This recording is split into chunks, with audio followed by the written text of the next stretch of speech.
Guys, what's up? Thank you guys for being here. Let me see the comment real quick. What's going on? So, I'm very excited today because this is the first episode of the We Are the Community show. So, I'm very excited because I have a guest, I have a special guest tonight. Uh, he's been, I'll let him talk about it, but I just want to say thank you guys for being here. So what we're gonna do is probably, we're gonna give you a little background on him. He's gonna tell us a little bit about himself, and we're gonna talk about things. And let me see who's in the chat so far. DR man, what's up, man? Thank you for being here. Well, it's prime time. What's up? Thank you for being here. So I want to talk to you guys. This I feel like this show is going to resonate with a lot of you guys who, you know, just started collecting, or have a few figures, or would like to eventually be on a stream and give us your views on things, your what you like about the community, what you don't like about the community, things like that, just your personal views on stuff. Let me see who else is here. Oliver Lennox, what's up, man? Ooh, Belgium, that's awesome. I love Belgian waffles. So that's what I want to talk to you guys about. He'll be in a second. I also wanted to thank everybody who has been joining. I don't know I don't know if all of you guys know, but I've been doing raffles through my Facebook group, 1/6 Evolution. So I want to thank you guys for joining. All of you guys who have. If you haven't yet, please check it out. It's only $20 per spot. What else? I want to give a shout out to 1/6 Junkie for he's on Instagram for making my thumbnails. He just came out of nowhere and just made them for me without me asking him. So thank you so much. He made me the first one for my Hot Toys Veteran show. And then I liked this so much, I said, can you please make me another one for this show? Which he did literally within seconds. So I appreciate that so much. Another shout out to my friend. What is his name? Oh my God, I'm blanking out on his name. Let me get you his Instagram name, because he actually joined the raffle without joining the raffle. He actually said, you know what, I don't really want to. Bugman, my man Bugman. He didn't want to join the raffle, but he says, if you want to, I'll give you a donation for your channel. And so Andrew James, what's up, man? Thanks for being here. And so he gave me the $20 donation, not wanting to be on the raffle. So I just added him to the raffle anyway. So thanks, my friend, for the donation. I appreciate it. And we're going to get started, guys. So here he is, the man, the legend, Flavio. Hello, What's up? everybody. Hello, everybody. What's going on? It's your boy Flavio. Yeah, I'm Well, gonna be the owner of the House of Collectibles. well, first of all, thanks for being here. I'm excited for you to be here. Tell everybody a little bit about yourself, and then we'll get into everything else. Cool. So yeah, man. I'm pretty much just a middle young kind of guy, teenager, 26, 27, late. Late But bloomer. yeah. Honestly, we all know why we're here, right? So I'm going to give you guys a little bit of a backstory on how I got into collecting, how I stumbled upon this community, and how I stumbled upon Fab, and how I got here. Um, yeah, it was kind of a very organic way in my eyes. I started collecting hot toys specifically um, in 2021, so it's been about a year now, and I never had anything like a hot toy before that. So that'll answer some people's questions. I know some people in the community collected like Mayfex, other companies before getting to Hot Toys. This is the first for me, but I've always been a collector of like other things, other toys. When I was younger, I used to collect WWE action figures. I wouldn't call myself so much a collector back then, though, because as a kid, I used to play with them. I used to take them out the box. I used to just mess around with them. You know what I mean? But it kind of, I've always had toys in my life. You know, I want to hope to say most kids have. You know, so growing up, like I said, I played with action figures, like all types of stuff, but I never had nothing this crazy. And then as I grew up, I never got into Funko or anything like that, but I like Harry Potter, so I've collected various wands throughout the years. I also am into gaming a lot, so I also have somewhat of a collection of amiibos, if people know what that is. Amiibos are kind of like somewhat little figurines that you can actually pop into your video game and level them up as an actual playable character. So I You know, collect. it's funny. It's funny you mentioned that.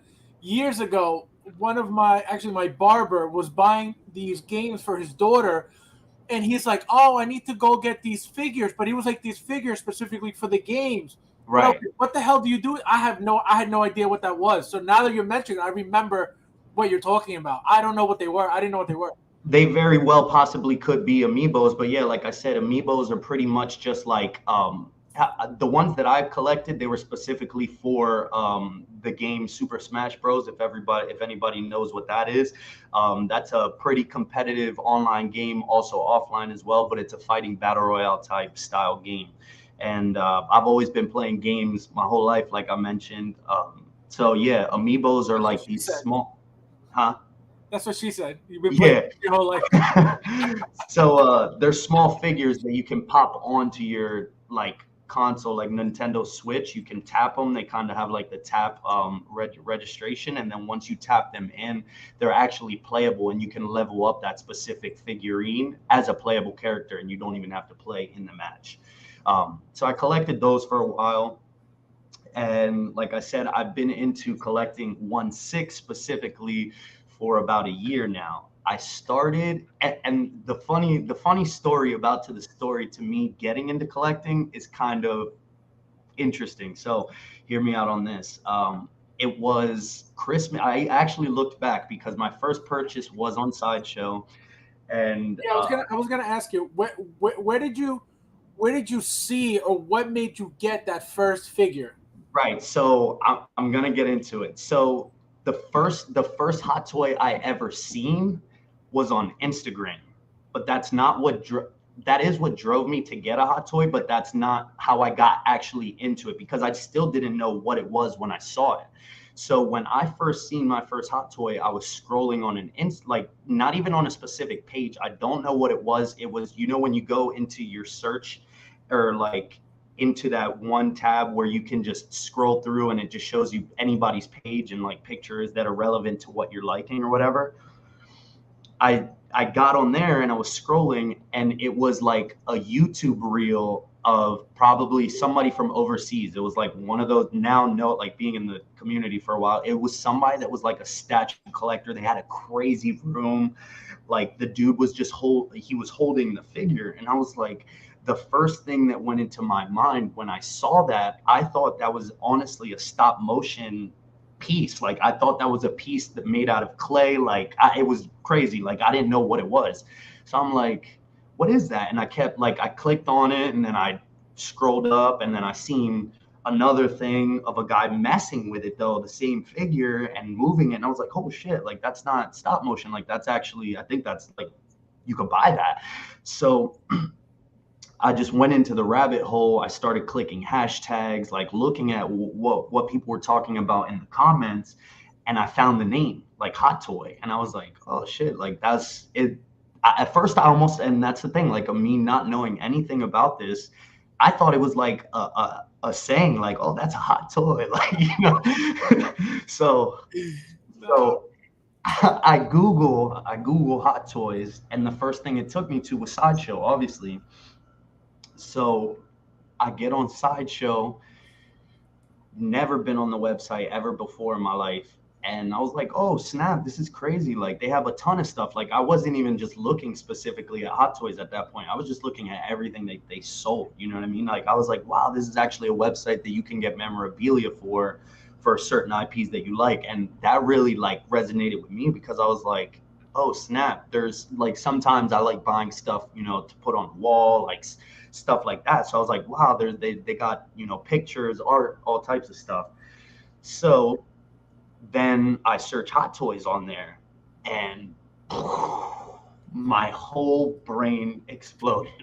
And Beginning of the I probably said what most collectors say when they first see them all is, why did I even find this? Like, like literally, that's what I said. I literally said, why did I stumble upon this? Because I welcome to knew, heroin. yep, I literally knew I was hooked from day one. And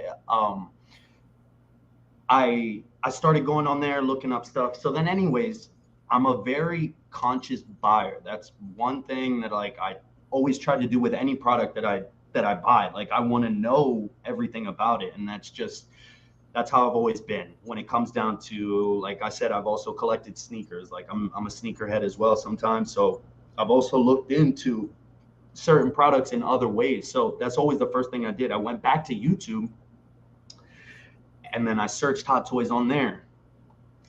Then that opened up another door because I was like, wow, like there's tons of people in this community. Let's just put it this way. I didn't even know that it was a community. I didn't know how big this was. I was like, wow, there's people that, obviously review it, unbox it. So then I actually also started seeing them because, mind you, I've only seen that first video that I saw on Instagram. It was just a quick little short reel. It was just somebody just messing around with it. And now I'm going on YouTube and seeing what people are actually talking about the company, what they stand for, how innovative they are, all the stuff that Hot Toys is known for.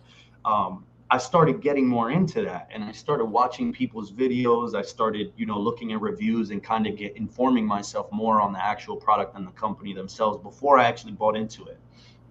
Um, it was pretty easy because Hot Toys is at the top. They have hot in their name for a reason. So, Now, now, question. uh, So when you saw, so you went right to Sideshow, and that's where you purchased your first figure. correct. What did you think about number one, the price? Um, so that actually answers the question that I was going back to on how I actually got into it. So I got on Sideshow. I kind of had a couple figures in mind at the time that I wanted to buy, which I honestly do not remember because the first one that I bought, I knew exactly that was the one that I wanted when I first saw it. So I actually got into it because I looked at the price, and it was Christmas Day. I bought it on December 25th, mind you. So this is after, everybody's, opened their gifts for the year. This is after everybody's spent all their money. This is after everybody has eaten a good meal. It's nighttime. It's December 25th. I'm looking into this. I have I have a little bit of extra cash, right? From Christmas money. I got a little, so I see the price point, and I'm like, uh, I'm like, I'm like, What was the price and what figure was it? it was the Spider-Man upgraded suit, but I don't remember the price off the top of my head. I can pull it Okay, up here. so it was pretty recent. Yeah, it was a pretty recent figure.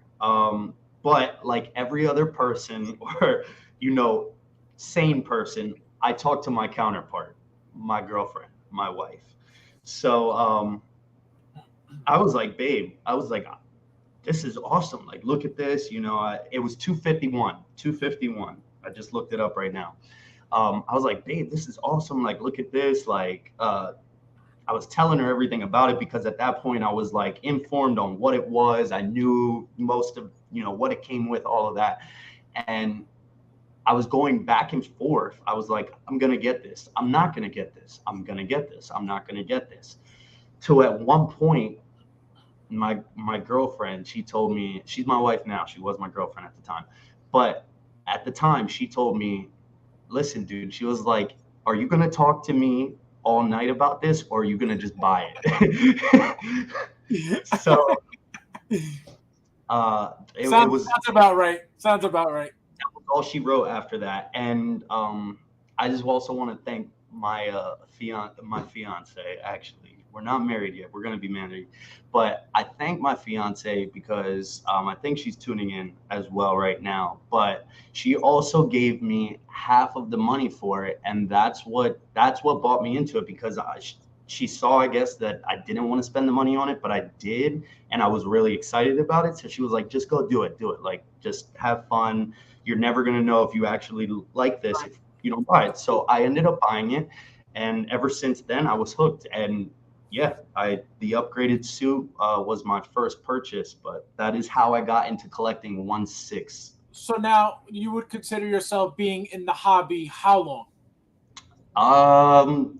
I want to say a year, but I don't think the year mark has happened because, like I said, I collected in the 25th of December. That was the first time that was my first purchase. So I Oh, think coming 2021. up 2021. So coming up, I think it will be a full year. So it hasn't even been a year, but yeah, I've been pretty much right on path on like what my goal is, I guess, or how what I've been trying to buy throughout this whole time. I've been ever since I was hooked, man. Like I haven't stopped since.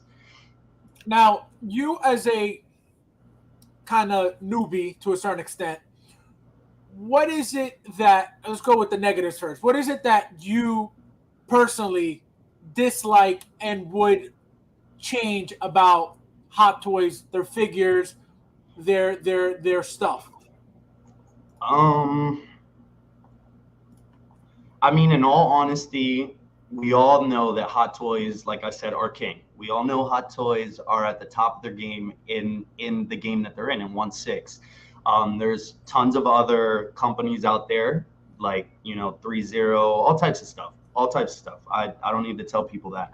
Um, but one thing or a couple things, if I had to say, and they're not big things, yeah, the collector, you had it right. I would say bases. There's one thing that, as from me starting out and me still learning about this, about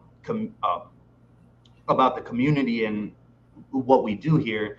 Uh, One thing that I will say is the base is like for certain things, like I want to see lines have the same kind of base format. I know that Hot Toys does weird things on us and gives us a whole line that has coexisting bases and then just gives us one random one that is a hexagon or something, you know what I mean?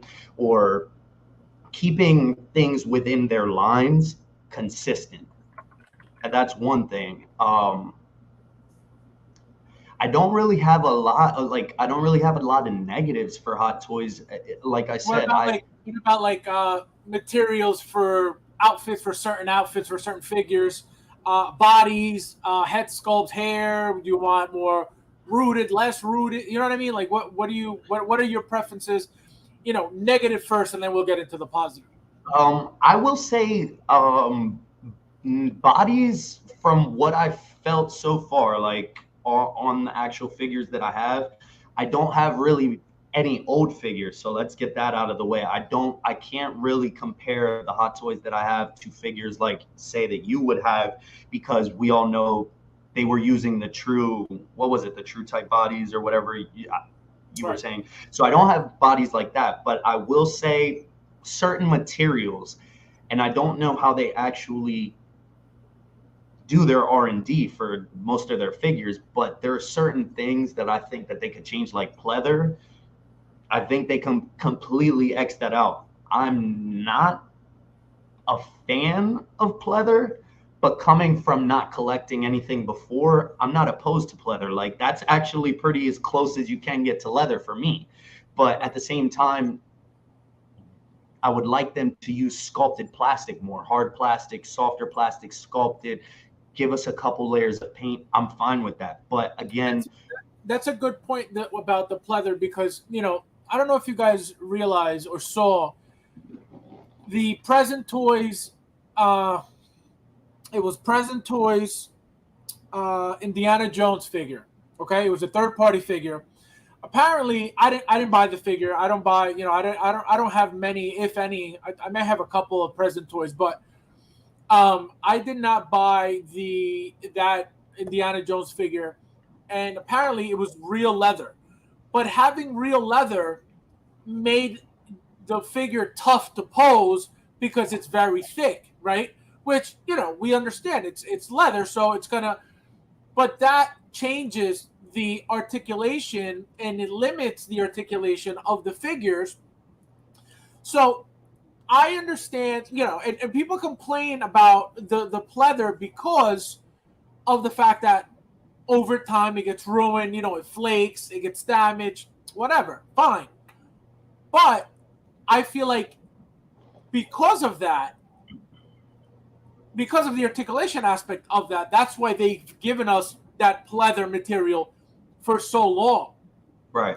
I think now Hot Toys is innovating in materials, and I think one of the latest figures was, I don't know if it was announced or I think it was announced because it definitely wasn't released with real leather.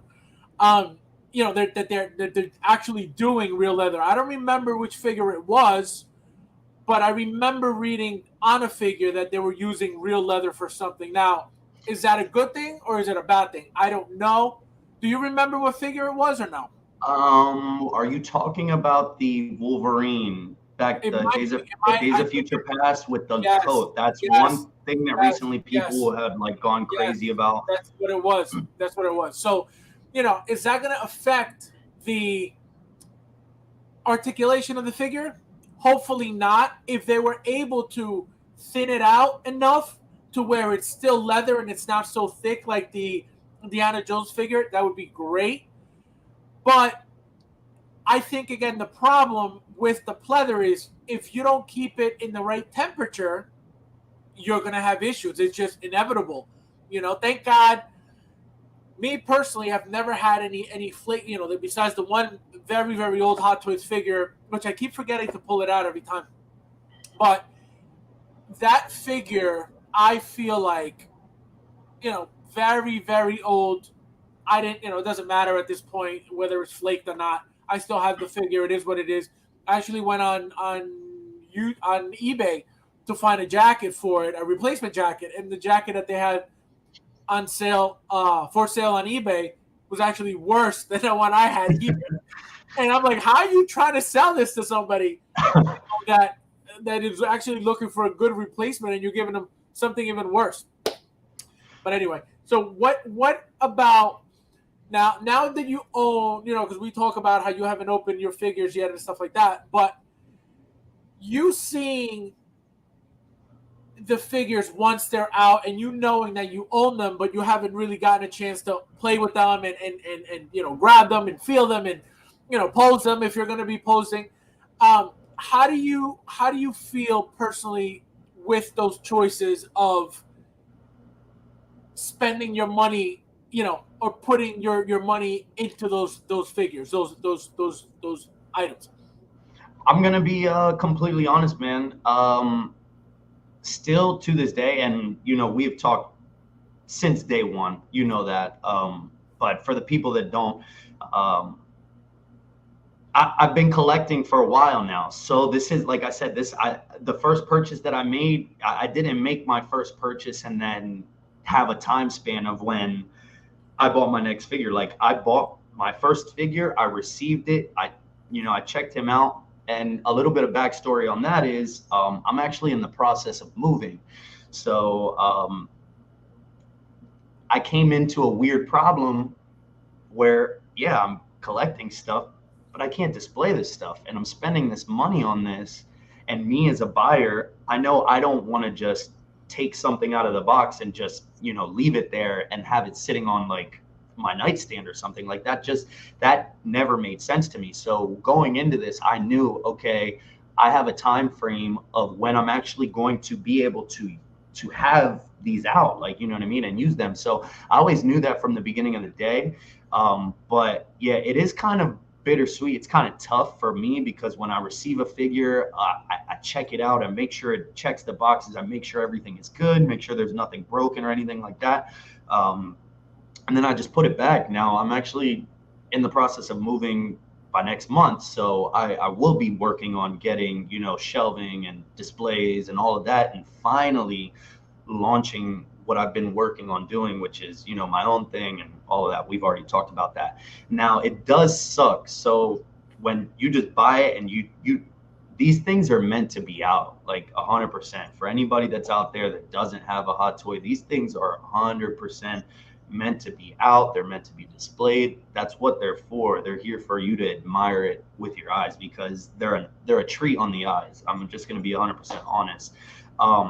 But again, spending that kind of money on something and not being able to utilize it 100%, there's other things that I've done in the past that kind of I have that same situation with. So like I told you, I've collected sneakers before. I have pairs of sneakers, honestly, that I've never even taken out the box or used. So it's just, you got to be smart with your money. You got to know, and nobody else is going to tell you how to use your money or spend your money. But when you're going to make a purchase, you got to realize, am I purchasing this and am I going to stay with this? Am I going to sit on this? Am I going to, have this for a while? You know what I mean? I never intended on buying hot toys and just buying them for 2 months and then selling them on Facebook Marketplace for like a week later. You know what I mean? For half the price. So you already see that. So you already see that trend happening. Absolutely. Honestly, and like I said, I've been following the community for a while, so I wasn't really in tune with that. But I kind of seen that Facebook Marketplace trend take off after everybody wasn't sure with like what Hot Toys was doing, like when with the smaller batches and this and that. I feel like something changed within the past 6 months. If you've been here, you know what I'm talking about. But yeah, I'm not. I don't subscribe to that. I don't understand that. I don't understand you buying something at least for the price that what we're paying for and just cracking it open for 3 weeks, taking pictures of it and then selling it for half the price. It's killing the market, it's killing the hobby, it's just doing a lot of bad things. So I always say, if you're going to buy these, have a plan with what you're trying to do with them and have a plan on if you're willing to spend that money. Now, you mentioned about your display. What are you leaning more towards in the display aspect? So obviously, details have been around forever. Now we have the module cases or the module spaces. What are you looking to do? What are you going to do yourself? What do you like best? And what do you think would fit better in your house? Obviously, you don't know, how your setup is going to be, but what are you thinking of doing? Right. So I'm gonna tell you what. I kind of that's the one thing that has been eating away at me since I started this, because obviously after you get the first one, then you're like, all right, where is this going? Right. So I was just doing my research, man. I've been doing my research since day one. Obviously, everybody starts out with DTOFs. Most people start out with DTOFs. Most people only have the space for a DTOF. So, you have to work within your means. That's the biggest thing. You have to work with the space that you got. You can't overextend, because that's when problems happen. You know what I mean? You can't bite off more than you can chew. So at the beginning, I was going to get DTOFs. And the reason that I didn't want, I wanted to get details from the beginning, and at the same time I didn't. And the reason that I didn't was because I knew I was gonna have a pet peeve of always seeing that little trail of dust that lays on that glass shelf, and it was gonna eat me away. So I started looking into how can you like dust proof DTOFs. I was seeing all the little customizations that people in the community were doing, and some of them were good. But it just still didn't, like, it wasn't what I wanted my display to look at, like at the end. And I knew that. And the reason that I didn't was because I have a tough time with setting up DTOFs, and one is the amount of figures that you can get per shelf. depending on what size figure it is. And two is that little space that you lose when you put detolfs together. That was just going to bug me. I knew that I wanted something that was just completely seamless in a collection. So I did look into module cases. I found out about module cases. I did my research on module cases. At first, when I first looked them up, I knew that the price was going to be high, but I didn't know that the turnaround time was so high as well. So I didn't know that they took like 6 months to a year until I started seeing other people's videos who purchased them and saying all of that. That is still the route that I would like to go in the end. And I was going to purchase module cases about 2 or 3 months ago. I was going to purchase the, I think it's the combination one that you can get, but it's for the 6 scale series, is the Right. 6 series. Right. But that was just an impulse thing. I didn't completely do my research again because remember, I have not moved yet. So I don't know what space I'm working with. So that kind of put me into the situation that I'm in now. And I think I'm going to do something custom. I think I'm going to try to take the time and build something myself. I'm going to try to come up with something that, completely seals it and, So you're not lights. buying. So you're not buying. I don't think I'm going to buy detolfs. No. And the reason that I'm also not going to buy detolfs is because the price has gone up since I've started collecting till now. They were, I believe, what were they? 69 bucks. Yeah, they weren't that much when I first checked on IKEA. And now if you look, which within the past couple months, because of inflation, I think Yep. they're now $100 a piece. $100 even. Yep. So that also includes you going out to an IKEA and figuring out if they even have them in stock. So I just, That's another thing. For me, I would get a detolf, just an impulse buy, boom, so I can have something. But at the end of the day, whenever I create the rest of my collection, a detolf isn't going to make sense. So I just did away without ever purchasing them. The thing with detolfs, me personally, what I noticed was the moment you start with one, I feel like you're stuck with them. You know what I mean? Like you just have to get more because, I mean, like I said, for me, because I like everything to be uniform. So the moment I started was all right. I think I bought like 5 or 6, and then I was like, all right, and I spaced them all out, and then all of a sudden I was like, wait a minute, and then I just started filling in every like the space between, and it was just now. Right. I saw if anybody saw my collection tours, I have like a little walkway, that I was able to make out of them because that's the convenience with them. They're the shape. The shape makes it convenient for you to make a walkway that way, or display them however, or put them against whatever. So that's what's good about them. And starting off, they're very good as a start of a display case, Absolutely. especially at those prices, $69. Now it's like, do I really want to go? $100 and not really like them and not really want to stick with them. So it's you have to really think about, as a beginner, that is it really is that the way you really want to go, or are you going to just hold off and go all out and get the module? Because I feel like the professional look right now is the module cases. Absolutely. I think the way they look, man, I think it's beautiful. I'm at one point I have to get into them because not only can you display so much in them, but you could there's the option of shelves within Right. this case, which is awesome. With the detolf, yeah, you got the four shelves, but that's it. Unless you get, like, I don't know, I showed you guys last week, the little risers for each shelf, which is cool, but it's not the same as the module case shelving. I think that's beautiful. The fact that you have so many different styles and series, to pick from, really, really cool. So that's and this is a good conversation for collectors who are just beginning to get into it, who haven't gotten spend any money on any of this, because it makes you think about which way do you really want to go, especially with these prices right now. I mean, you also got to think about it, guys. I could have just bought detolfs, like I said, when they were $60, $70. But where would that have gotten me in the event of, oh, I don't want Detolfs anymore? I'm not going to put them up on a Facebook marketplace as well and then try to make my money back off of Detolfs. The probability of somebody buying them off of me quickly like that, we're probably 50-50. So that was another thing that I took into account. I was like, I don't have the time or the space to be dealing with extra stuff that I want to get rid of later. So I kind of bump my brain. And also, you got to also think about it. That's money that could be going to your collection.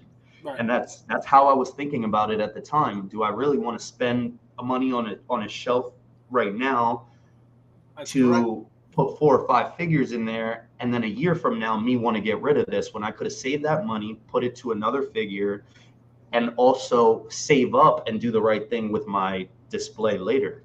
I was That's not in a rush. that's a very good point because it's very true. Like right now, one of my biggest issues is exactly that. I have so much, so many figures outstanding, and I have to pay for those things that at the moment I can't just say, you know what, let me just start ordering module cases because it's impossible. You have to And a lot figure of out people, where. correct, and it's very important. They're both very important because without a collection, you can't display. Without display, your collection is doesn't look as good as it's supposed to look in a nice display. So that's a very good point. It's And a a lot tough of game. people, no, yeah, and a lot of people have to figure out, what, where are they going, where are they putting their money into, how much can I spend, and I understand a lot of people don't buy a lot, and they buy according to their budget, and that's fine. But if your budget limits you to what do you call it, to not buy a lot of figures, then I could imagine that means you're not going to start buying crazy amounts of displays either. You know what I mean? Right, right. So it all goes It hand. all goes in hand. Yep. Now my next question for you is, because I know you just said you've been around for like a year, but you really don't get involved much.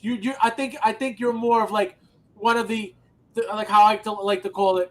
You're in the Casual. shadows. You're in the shadows. Like you're very aware of what's going on, but you're not directly involved like a lot of people in the community. Like I'm more involved now than I ever was before, and I was never like in the shadows. Like I just if I was involved, I would be either fully involved or not at all. Right. Um, so you being involved the way you are, which is from afar, what do you think of the community overall? Obviously, you don't have to be involved in the community to be a collector. Like I was not involved in the community for many years, and I was collecting on my own for myself, like I always say. What do you think about the community, seeing what you've seen so far? It's kind of like a full circle thing for me because, like I said, when I got into this, I did my research. I started looking up people. I started watching people's videos. I started looking at who I gravitated to most, and then that led me to various Facebook groups. That led me to finding other little tighter pages, niches, and where people have their own groups and stuff like that. And I will say, I think for the most part, overall, I think the community is a good community, but at the same time, there's a lot of things that I think just get put into the community by like outside like people's like personalities and lives. Like the way that I perceived the community when I first got into it as like a brand new person with only one figure under my belt, I was like, oh man, like everybody's so like dope. Like I love watching everybody's videos. Like um I like how this person has these ideas or have these thoughts on these things, and they make a really good point. um and then to now, fast forwarding to now is almost like, dang, that could be me. Like I can do that. I can, my voice can be heard. You know what I mean? When I first started, and it's also a kind of like a personal thing, but when I first started, I always start very timidly, as I always do, because it's innocence. Like I never knew that there was such a big, tight community like this. I was just buying this. Like I was buying this as a person, and I wanted to watch somebody's YouTube, but then I start watching them every week, and then I start watching all their uploads, and then I'm like, oh dang, they're cool, like they're consistent, stuff like that. So I will say there's a lot of things that from then till now, I will say I wouldn't believe that. I wouldn't expect that. There's certain things, that people already know of, like that's, just shady, and certain things that are uncalled for, and also things between companies that we know of. People know a lot of the drama that's gone through with that one company overseas and the company that most people from North America buy from. So it's a lot of things. Overall, though, I want to say it's an awesome place to be, and that's one of the only things that I could say, because at the end of the day, there's always going to be something negative about something, but just make sure that you focus on the positives. Right. So now, very good point. So now let's get into that. So now, have you ever purchased from overseas? I have, and that's Where, also where have you ordered from? um, I ordered from he who shall not be named. T Dubs, everybody, Toys Wonderland, man, they are just All right. the So rap. for those, so obviously, being in the community, we know what's going on. We know things that happen. We're very well aware of what's happening. Now, there's a lot, as you've seen probably. There's a lot of comments whenever there's anything negative about that company. There are people who come out and defend it. Now, you as a new collector ordering from them, what was your experience? It was absolutely bad every time. And I'm not just saying this just to say it because everybody else says it. I actually lived that. Like, I actually lived it. I will say my first purchase that I ever purchased from them, it made it here. I mean, it could have been by the grace of God. It could have just been beginner's luck. It could have just been, hey, this loser just created an account. Let's make sure we get him with the first hook. You know what I mean? Like, it could have just been that it just all worked. I don't know, but I completely continued to have worse and worse experiences with Toys Wonderland, and I am very, very comfortable with saying that I highly doubt that I will ever purchase from that company again. So now, all right. So let's start from the beginning. So what makes you, knowing that Sideshow exists, what makes you personally say, you know what? Let me order from this company. Was it the pricing? Was it that you heard something really good about? What made you decide?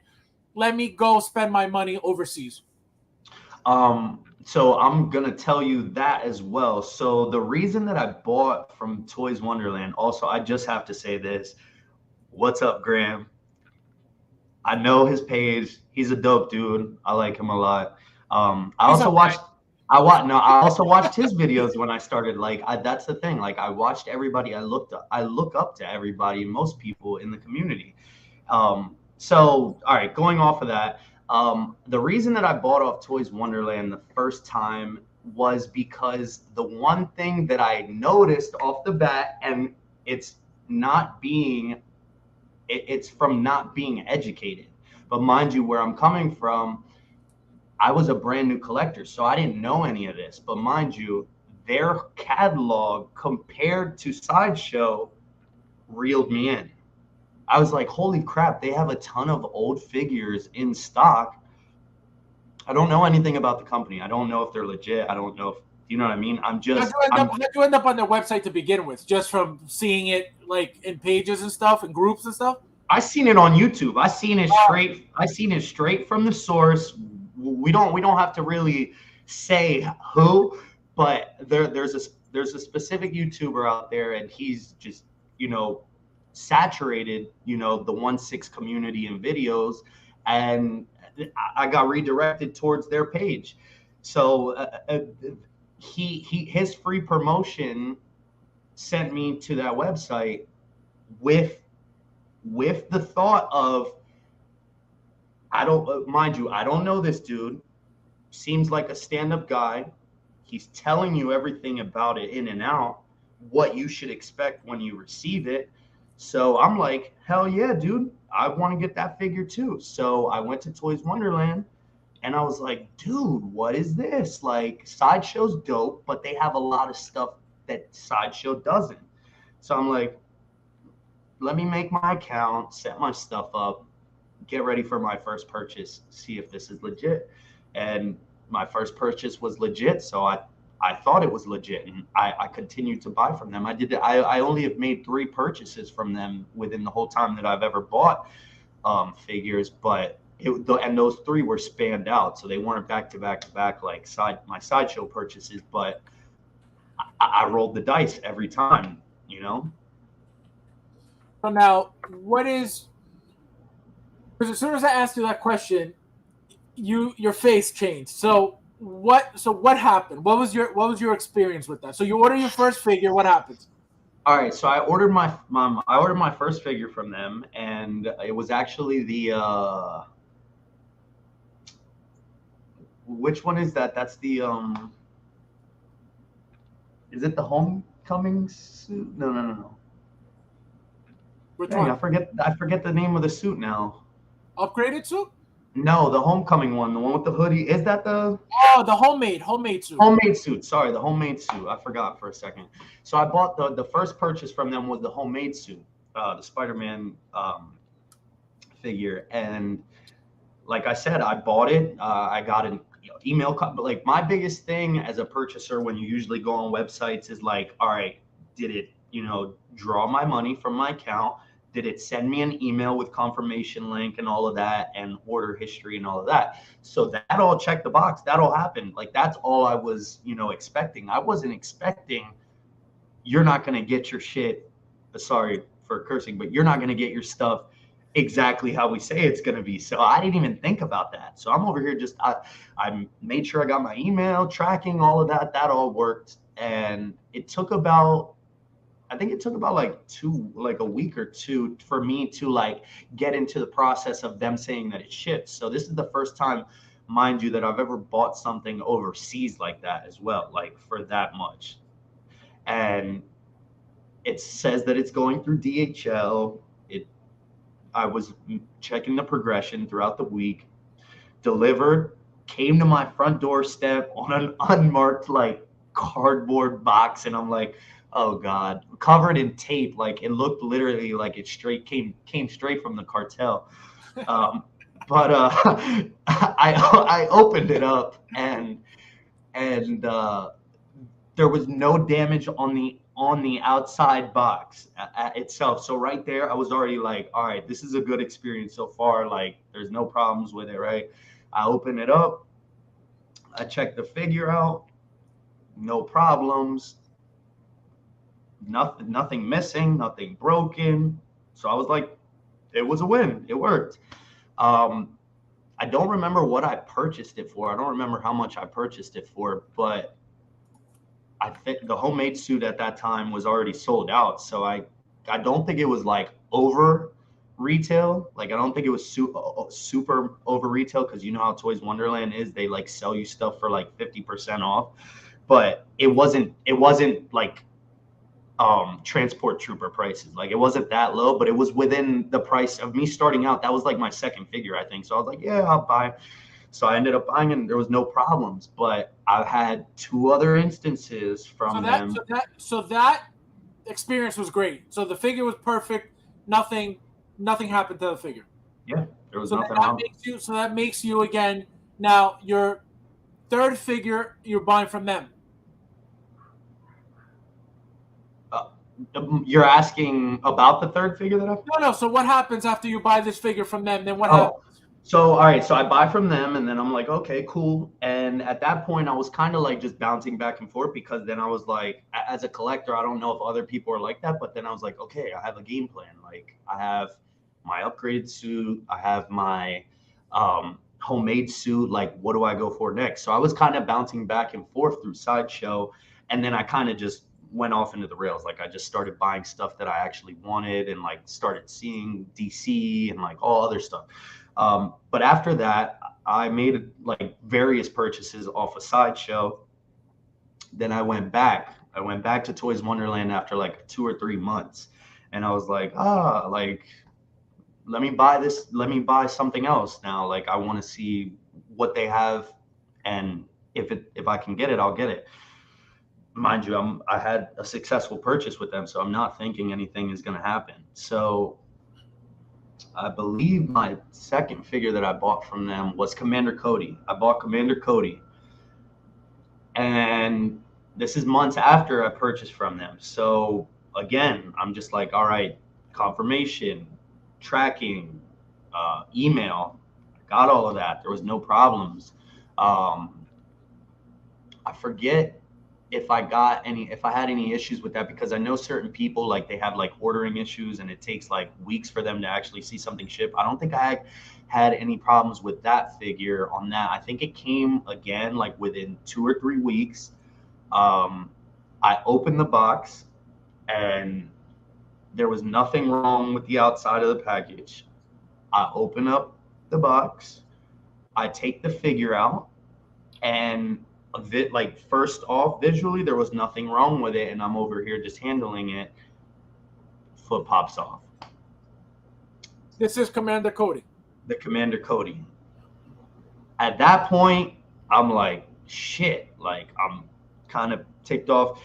Mind you, at that point when I bought that figure, I was already somewhat aware about Toys Wonderland. So my first purchase, I didn't know anything about them. Second purchase, I knew or started hearing that they were, no good, or you guys keep an eye on them or whatever. Because mind you, as I kept going, I started, tuning in more to, weekly shows and making sure that I was getting the best, news from other people that were more experienced in the community. So as soon as I seen the foot fall off the ball peg, I was like, damn, they got me. I was like, It was completely broken? so, and it wasn't broken. There was nothing, like, still to this day. I don't know if you remember this about us talking about it, but I don't think It was loose. It was loose or something. It was loose. I don't think Yeah. there's anything wrong. There's nothing broken. The ball peg is not broken. The foot is not broken in any way. Just a little too big for the ball. The receptacle for the shoe, like where the ball peg fits, is too loose. And there's like, I've tried everything. I tried to see if there was like, if I wasn't pushing it on properly. I was trying to see if the other foot was loose, and my other foot is like good. Like, I'm articulated up, back, side to side, no problems. But that one foot, from the time that I opened it, it just literally popped off the peg. So I don't know if it was a factory defect. It might have been, but as a company, you're buying something as a consumer and expecting it to come to your front door how they say it is. So I was bummed out about it regardless. I then, mind you, also on their website, as most people know, if you buy from Toys Wonderland, they ask that you give them proof, just like Sideshow or videos or things like that, to make sure that there was nothing that happened while you were opening the figures. So I emailed them right away, and I think I also recorded me unboxing that, because, like I said, the first purchase I didn't do that. I didn't know the bad things about Toys Wonderland, but at this point I was kind of prepared for it. So I recorded me unboxing it. I still have it to this day. And I messaged them. I sent them all the messages, or all the videos, and they told me that they're sorry that I received my figure that way, but if I'm willing to send it back, I can send it back, and they will give me a replacement, and then also a coupon code or whatever. And at that point, was this coming out of pocket, the return? The return was going to come out of pocket. So I was like, okay, that's not that bad. I was like, they're going to send me a label and they're going to pay for it, because this is overseas, guys. We're not talking about, in North America. Like, if it was North America, send it back. It's like $20. They'll reimburse me. I'm all right with that.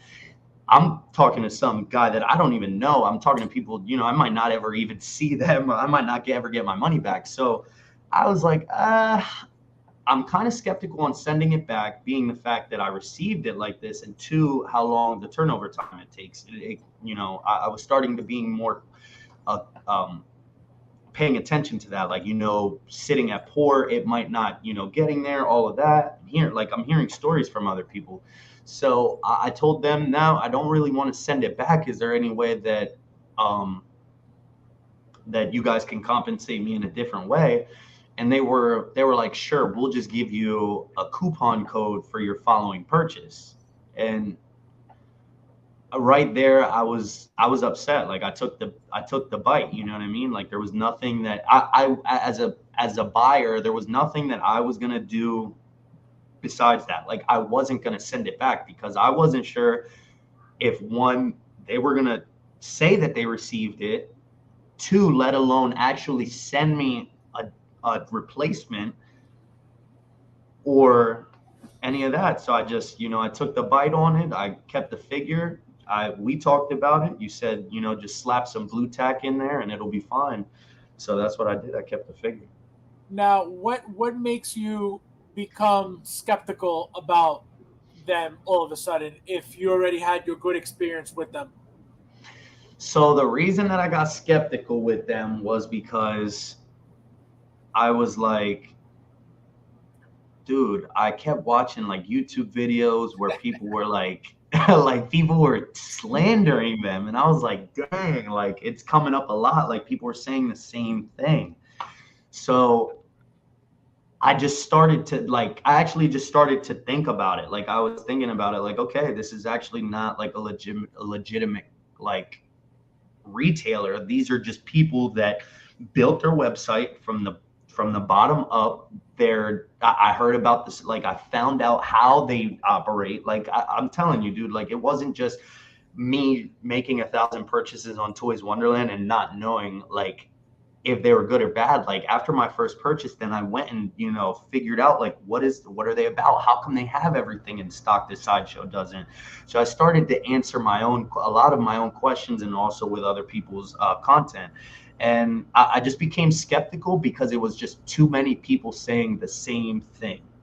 And you know what they say about that? When a lot of people are saying the same thing, it might be two reasons. It might be that it was just a rumor that got passed along and it's not true, or the other one, that, it's quite possibly true and a lot of people are just, Well, I think I putting think them out.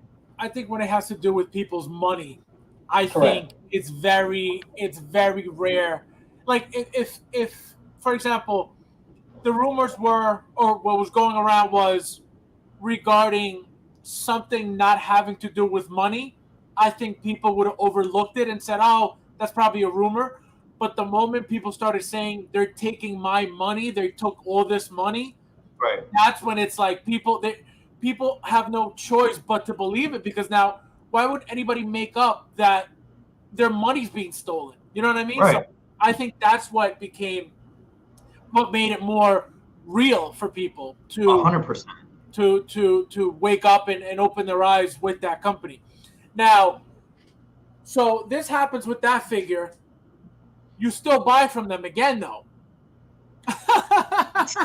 Guys, you guys could laugh on me. Oh, Drop it in the chat right now. You guys could throw oh. laughs So because what? So now, that was now me.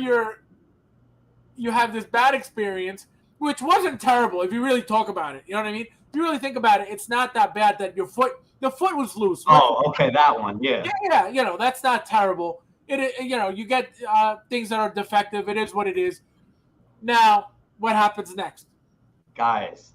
All right. So at this point, at this state in the game, I'm more of a collector that's like doing a lot of things at once. Because, mind you, at first I was very, I was like, all right, I'm buying my first figure, then my second one.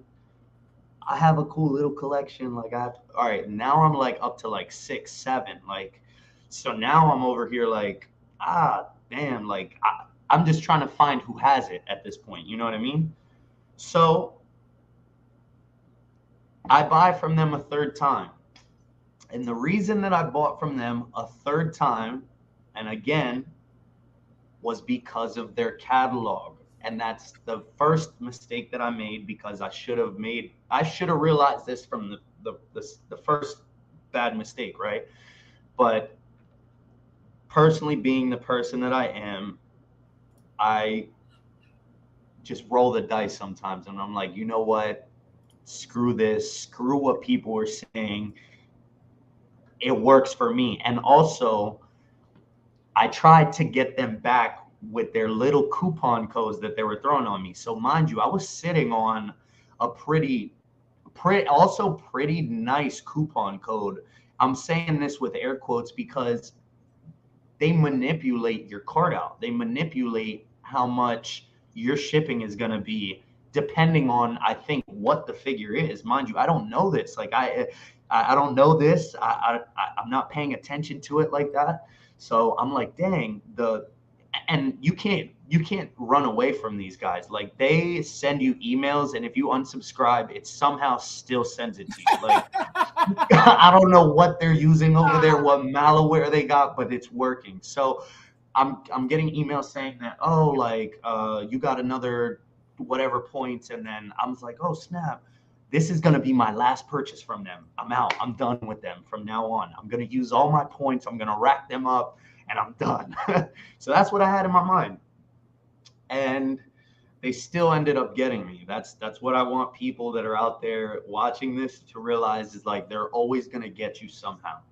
So I bought for my third figure from them the 40th anniversary ESB Vader. It was a grail piece for me.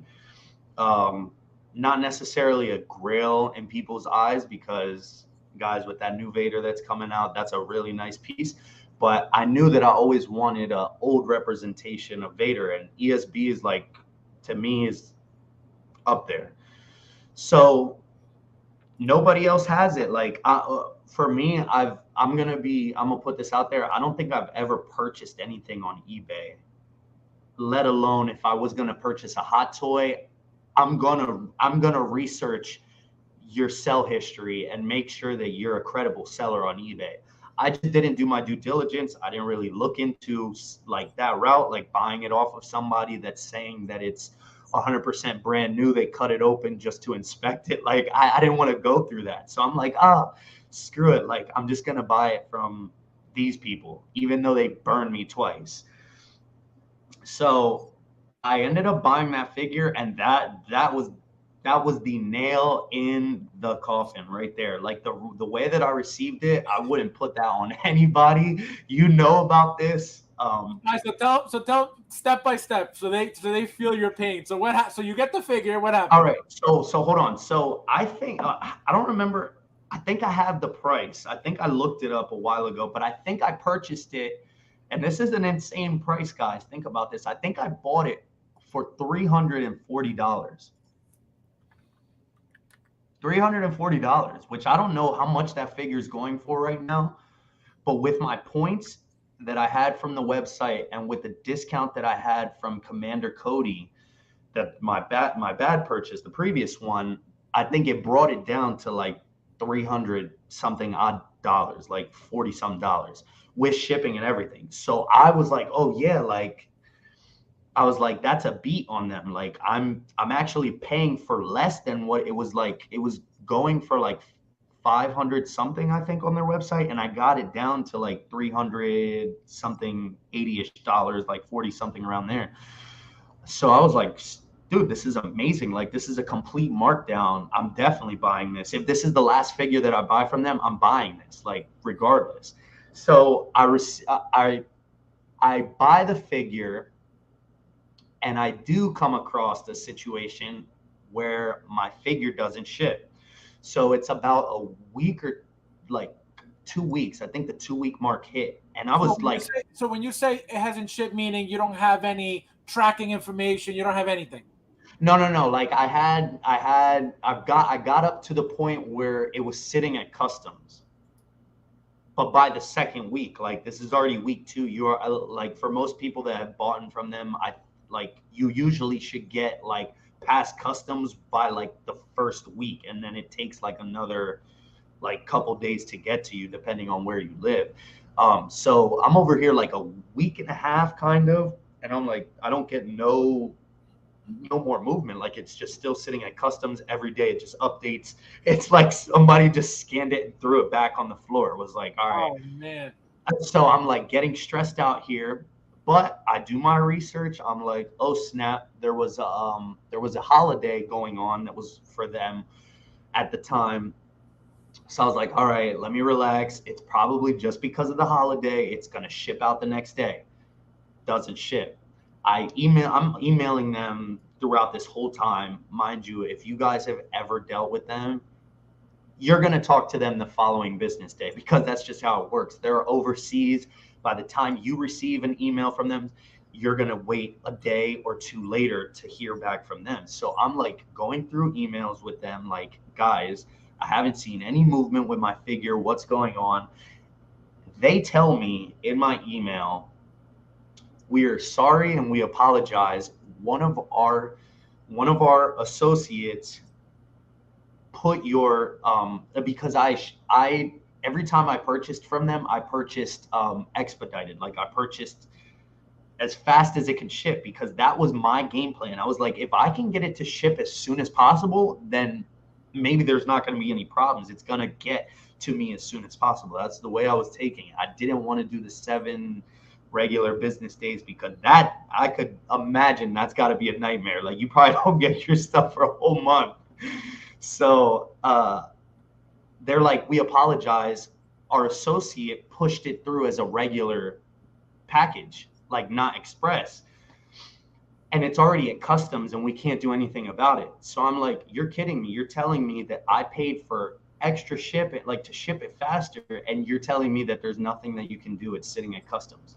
I was like, well, if there's one thing you can do, you can refund me my money for the express that I paid for and I never got within 2 days or whatever it is.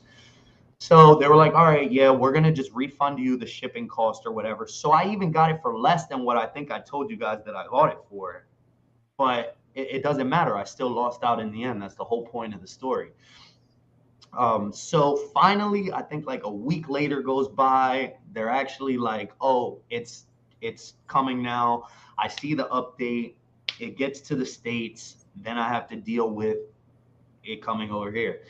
I was in contact with my DHL courier, the local courier, and they opened up a case with Toys Wonderland. They were like, dude, like, where's this guy's package? Like, let us know. So as soon as it's possible that it lands in our facility, they were going to upgrade it express. They were going to express it to me after it made it to the States.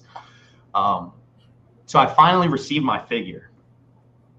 And at this point, I am just the whole time, like before I even opened it, before I received it, I was already saying like I was shooting myself in the foot. I was like, this figure is like gonna come completely like something. I felt something. I felt something was wrong, and I was right. So I received my package. I open it.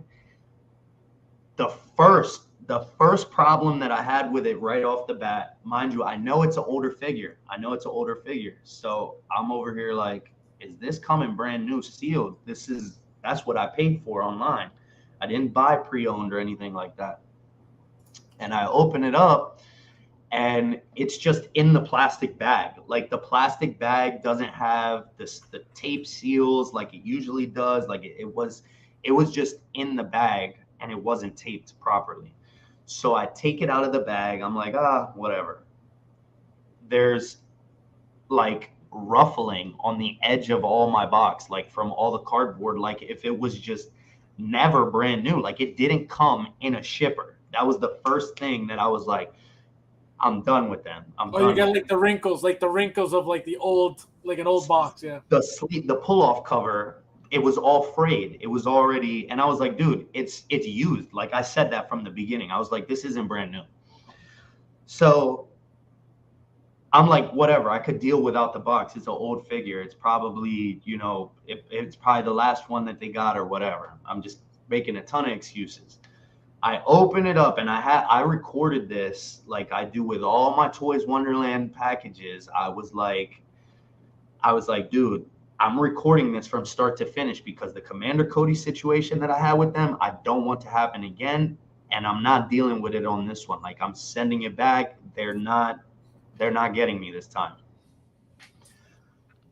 I opened the figure and dude, like this is one thing that I visualized that when I ever when I launch my page and all of that, I'm gonna upload all these videos because at this point it's comedic relief for me because like if I was so pissed in the video, but I guess maybe other people can laugh at it and that'll be Well, like the well, your story, like, look at what Insane One says. This is why I'm asking you these questions, because to a certain extent, people who haven't ordered from them yet or have ordered and had a good experience, they don't know. it's not about, that it's never going to happen to you. It's when is it going to happen to you? You know what I Yeah. mean? It's not. And so that's why I think people need to hear this, because people, or like I said, somebody who hasn't ordered from them hears, well, I never had a problem. Well, you, as a person who wants to save money, wants to go that way and say, well, this person didn't have a problem, so I would like to believe that I could be like this person and not have a problem. Right. You're And taking a huge gamble. I believe that too. I was like, dang, like my homemade suit came fine. My Commander Cody came with a like with a busted leg. Like I was like, all right, I'm 1 for 1. Like, well, what are the odds of this happening to me again? Like that's the way I was taking it, and it was the 100% wrong way to do it. Like if you guys have a red flag, take that red flag, especially in the game that we're in.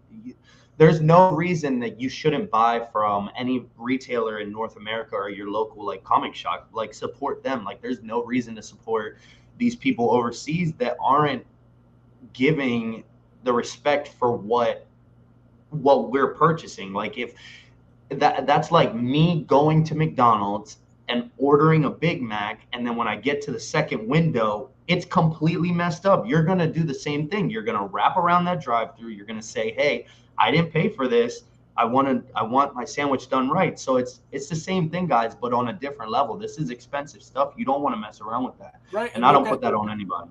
look at what Graham is saying. That's exactly right. That's why, when Absolutely. I spoke about this on my stream, a few weeks ago, people like to bash suddenly. Sideshow was all we had for a long time, and suddenly, this company comes out and, oh, Sideshow sucks, but it's like, does it? Sideshow has never, and I've said this before multiple times, Sideshow has never stolen anybody's money, not a penny from None. anybody, not a They don't single need to. penny. Right? They'll give you a full refund before they take your money, before there's an issue, before you complain, before you give them a, talk about, because they understand to a certain extent. They understand that if they do something just shady or fishy or iffy, it's going to get around the community. Oh, you Very better fast. believe it.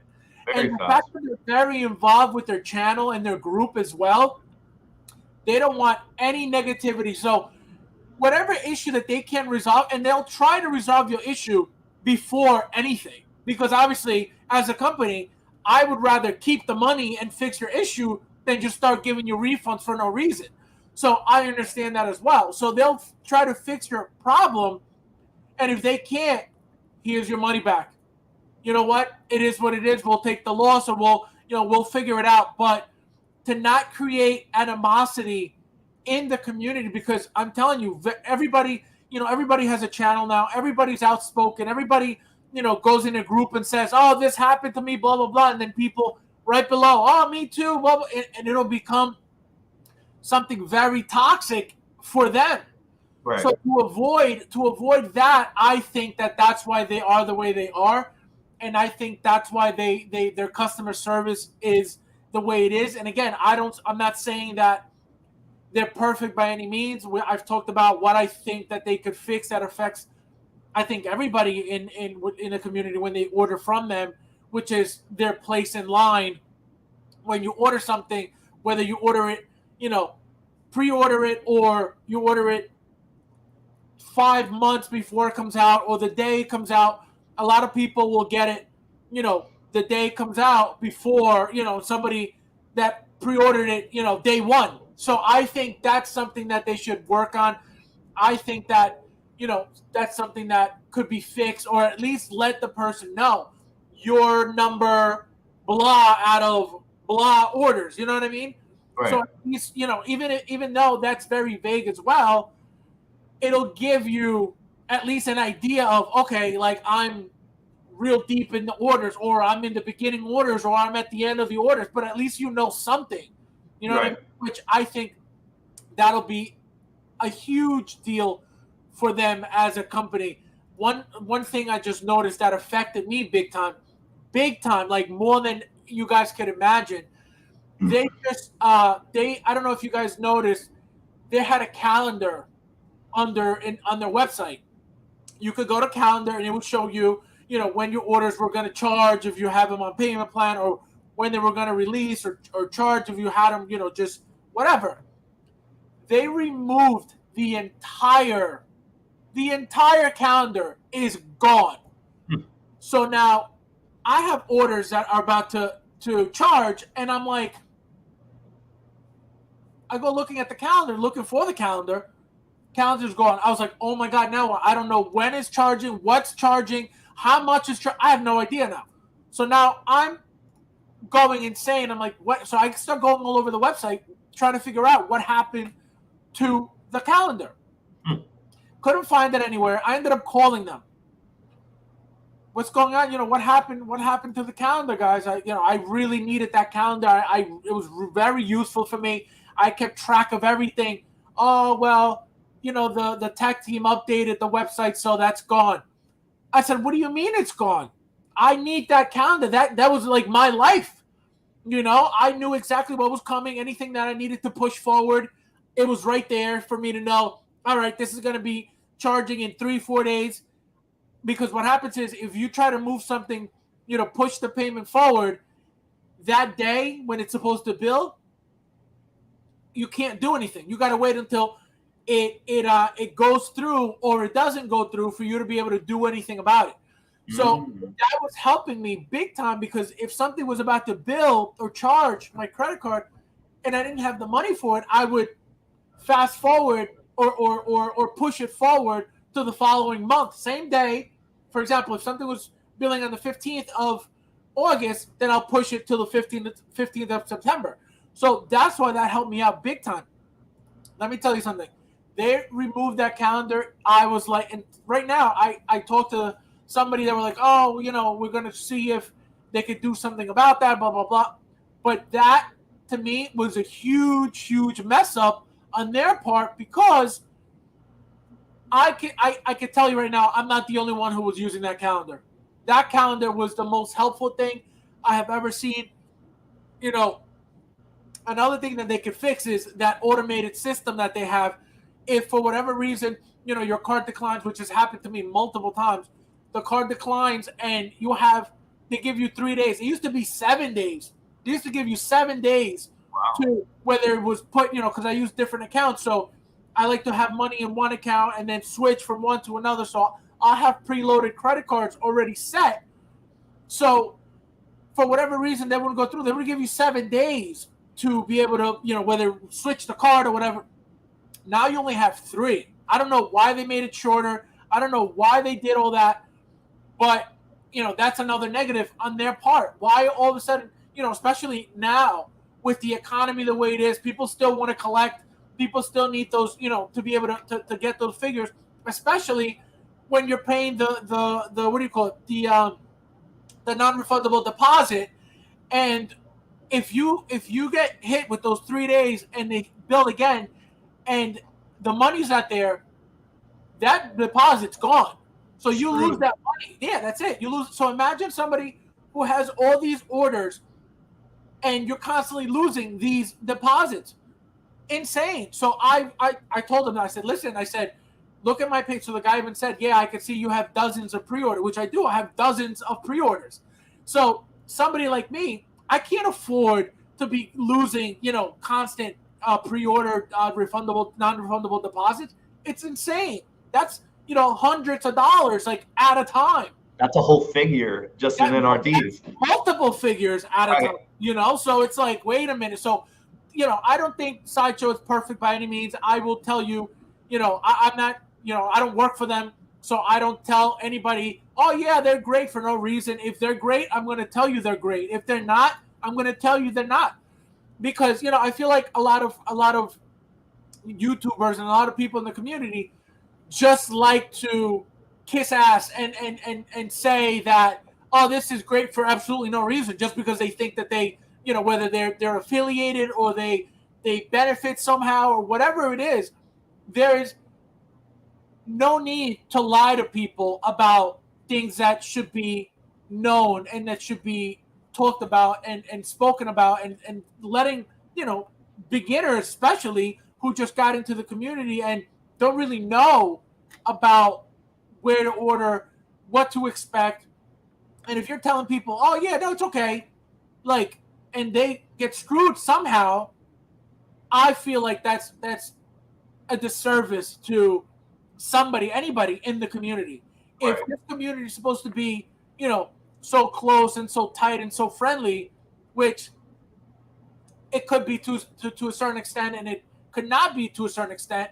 I think when it comes to money, period, I think it should be, I think everybody should help each other when it comes to that, when it comes to the money.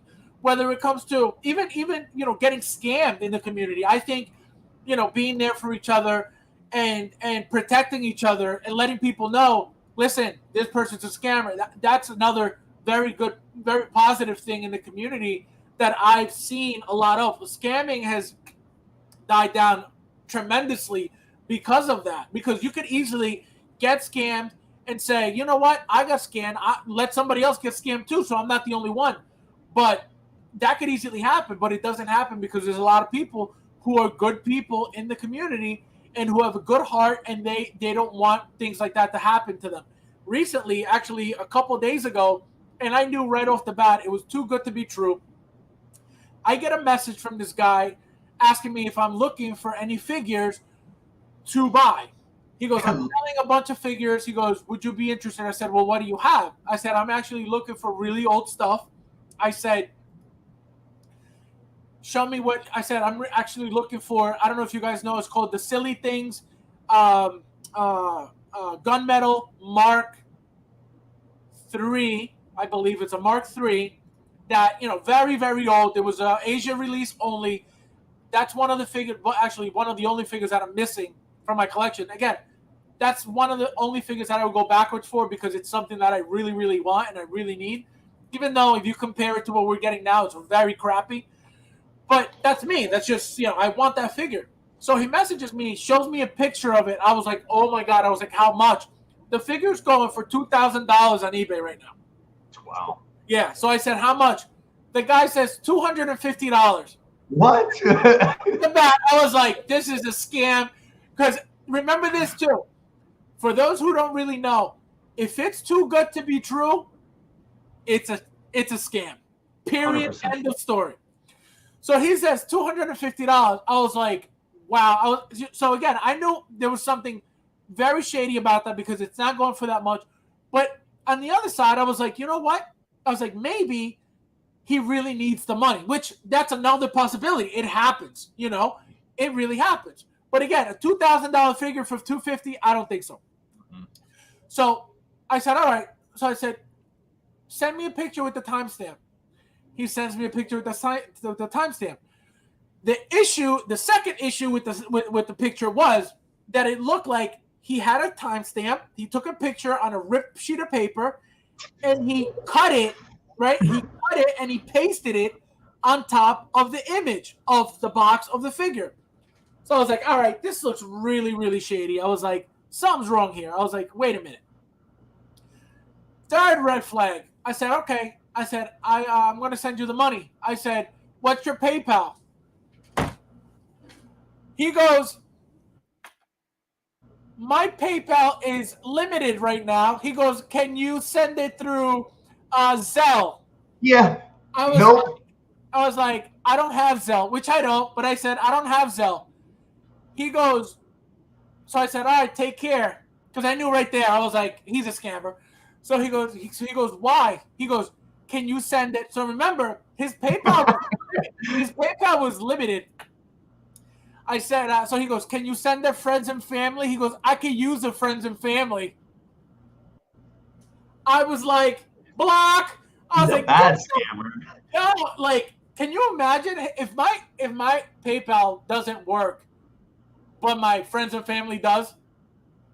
I was like, You mean you don't want to use goods yo, services? you know what's crazy though? The guy had it was on Instagram. The guy had like over 3,000 followers. So he was like, I'm assuming a legit. I didn't look at his page really, but I noticed that before I blocked him. 31 or 3,200 followers. So can you imagine? He must be scamming. I don't know if he's scamming other people. I don't know if he tried it with me, but I blocked him immediately. I don't even remember the guy's name. I guess I could go back and check if under my blocked account, on my blocked account. But it happens. It happens, and these are the things you guys got to look out for because you will easily get scammed anytime for figures.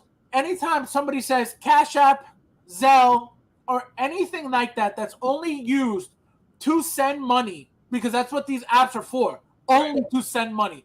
You cannot file a claim on any of these apps because they're not for that. They're meant to send somebody money and that's it. You're not going to say, "Oops, I sent somebody, to the wrong amount of money or the wrong person money." Go, that's your problem. You know what I mean? That's your problem.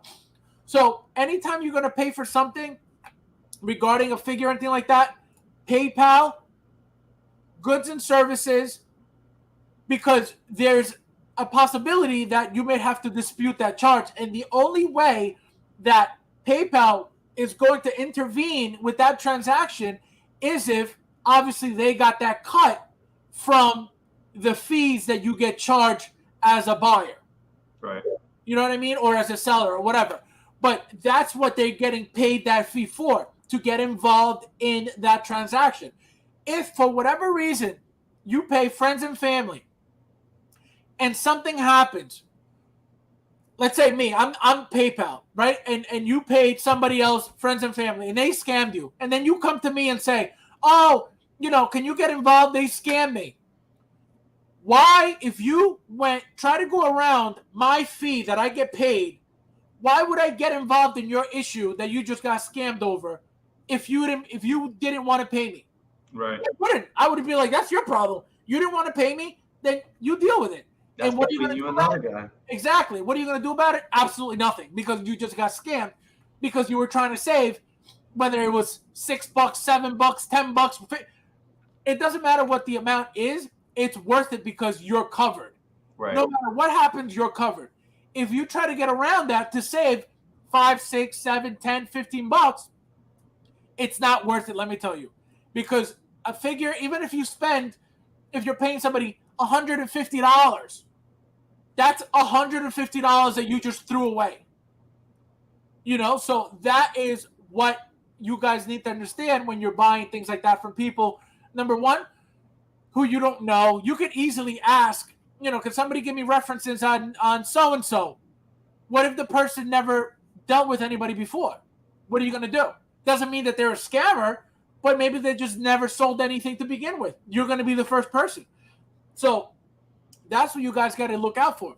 So now, to end this segment, because we're going to get into the next segment, which I'm excited about. What would you tell from you at your place right now? What would you tell or recommend or share with you as a beginner to the community, to the people watching? Right before I touch on that though, Fab, I never really told people what happened. So honestly, I took the figure out, and everybody knows how Darth Vader is. I took the figure out, and instantly the head fell off. That's literally what happened. And in the video, you can see me go, like, that's all that happened. Like, his head popped off. Long story short, the head was not attached, but where it detached was like the perfect seam line to how Hot Toys produces it. So it's like a two-piece thing, but it's not supposed to be like that. So long story short, that happened. There was no other problem with it, but the head sculpt itself, like, that's the most important part. That's what was messed up. But yeah, moving on to that. The biggest piece of advice that I can give people right now with everything, collect what you love, Do not fall into the hype. Stay in your lane. And most importantly, purchase from credible sellers and retailers. That's all I can say. I mean, the biggest thing is if you're seeing a lot of people that have been doing it for a while and that's where they purchase from, why stray away from that? There's no reason to go to sources that aren't credible like that. You know what I mean? Wherever it may be, if it's in your Facebook marketplace, whether if it's in your buy sell trade groups, whether it's online on whatever retailer that you're buying from.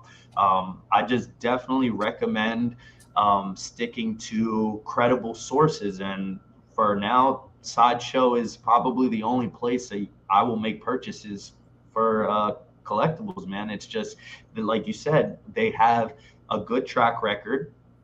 Um, they have great customer service, which I can attest to that multiple times because I cannot tell you how many replacements I've gotten, and I've gotten them like that. I've gotten them before I even sent my email. I've gotten, all right, we're sending you another one.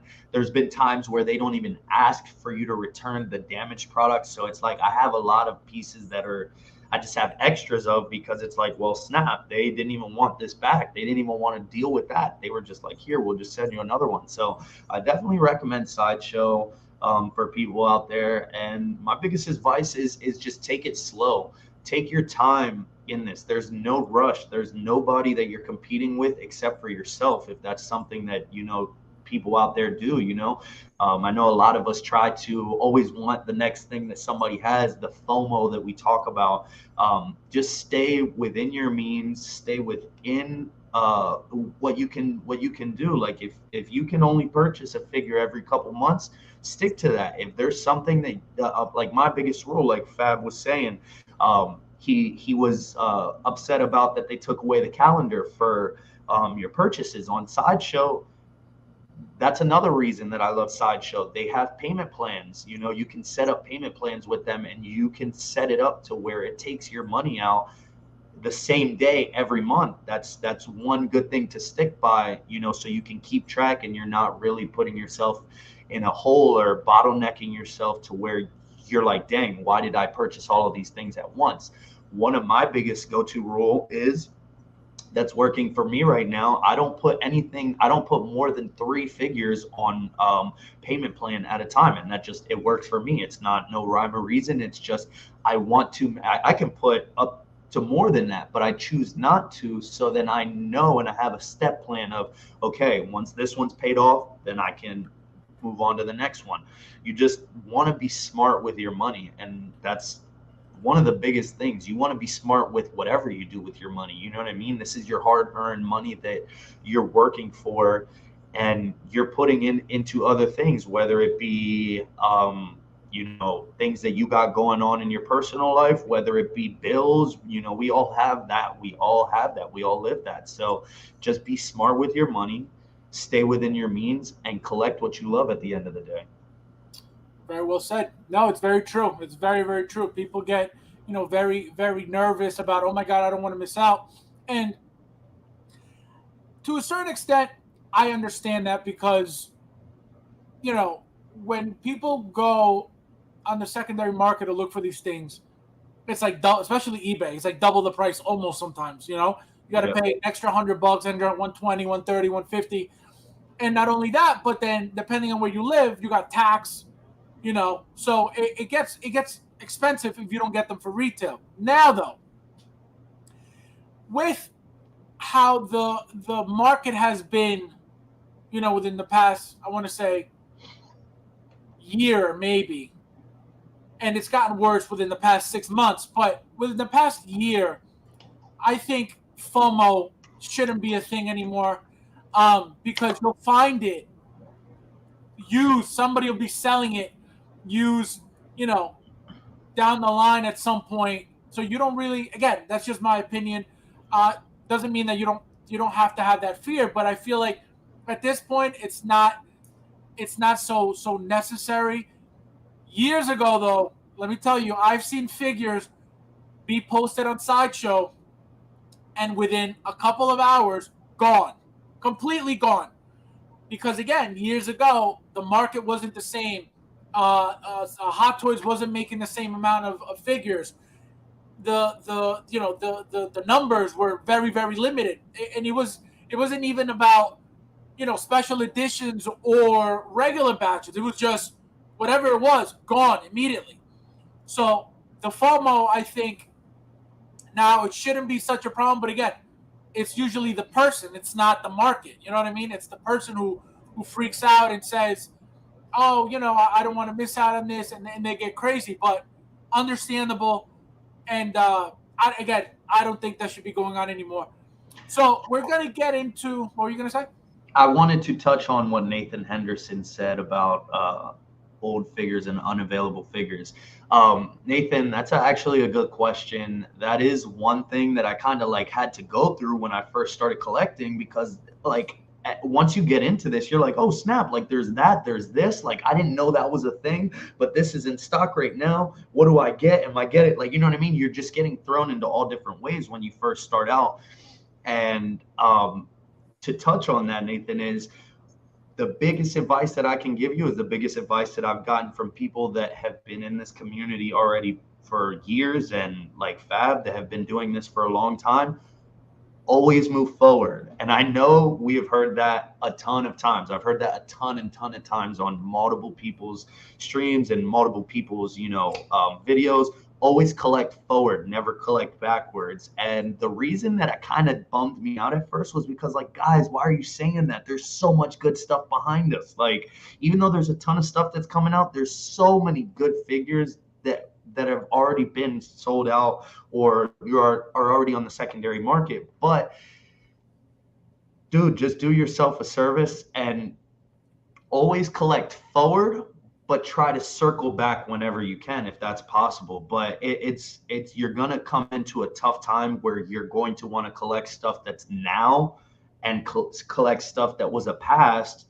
And you're gonna have to go one or the other, because I came into that situation where, like I said, I bought the ESB Vader. I was looking back for it. I spent money on it. I kind of, it kind of was a bad situation. But again, that could have been money that could have went to something that was for pre-order. It was something that was in stock right there. I wouldn't have had to deal with no problem like that, and I could have maybe found that elsewhere. So yeah, always collect forward. See, so that's a good point. So the reason, so me for example, I understand why people would want to go backwards. The problem is there's a couple things. I go back because let me see, best number. This guy. I go backwards because of something that I missed. Right? Obviously, I have pretty much, I want to say 98 to 99% of, everything that's been out since I started. I still, like I was saying about that figure, I wanted that silly things Mark III gunmetal because I don't have it, and I don't have it because I missed it. It was very expensive back then because again it was an Asia release only, and those are the super rare ones because you only find those on eBay. So when you find something on eBay, it's already going to be $500 plus. Again, this was back then. So I go backwards for that reason and that reason only. That's it. I only go back for things that I missed out and that I could hopefully eventually get. For example, I bought a Shanghai exclusive gold chrome Midas. Okay, I got that maybe 2 years ago. That figure is I want to say between 6 and 9 years old. Okay, I just got it 2 years ago. I saw it, $200 and something on eBay. Boom, jumped on it, no problem.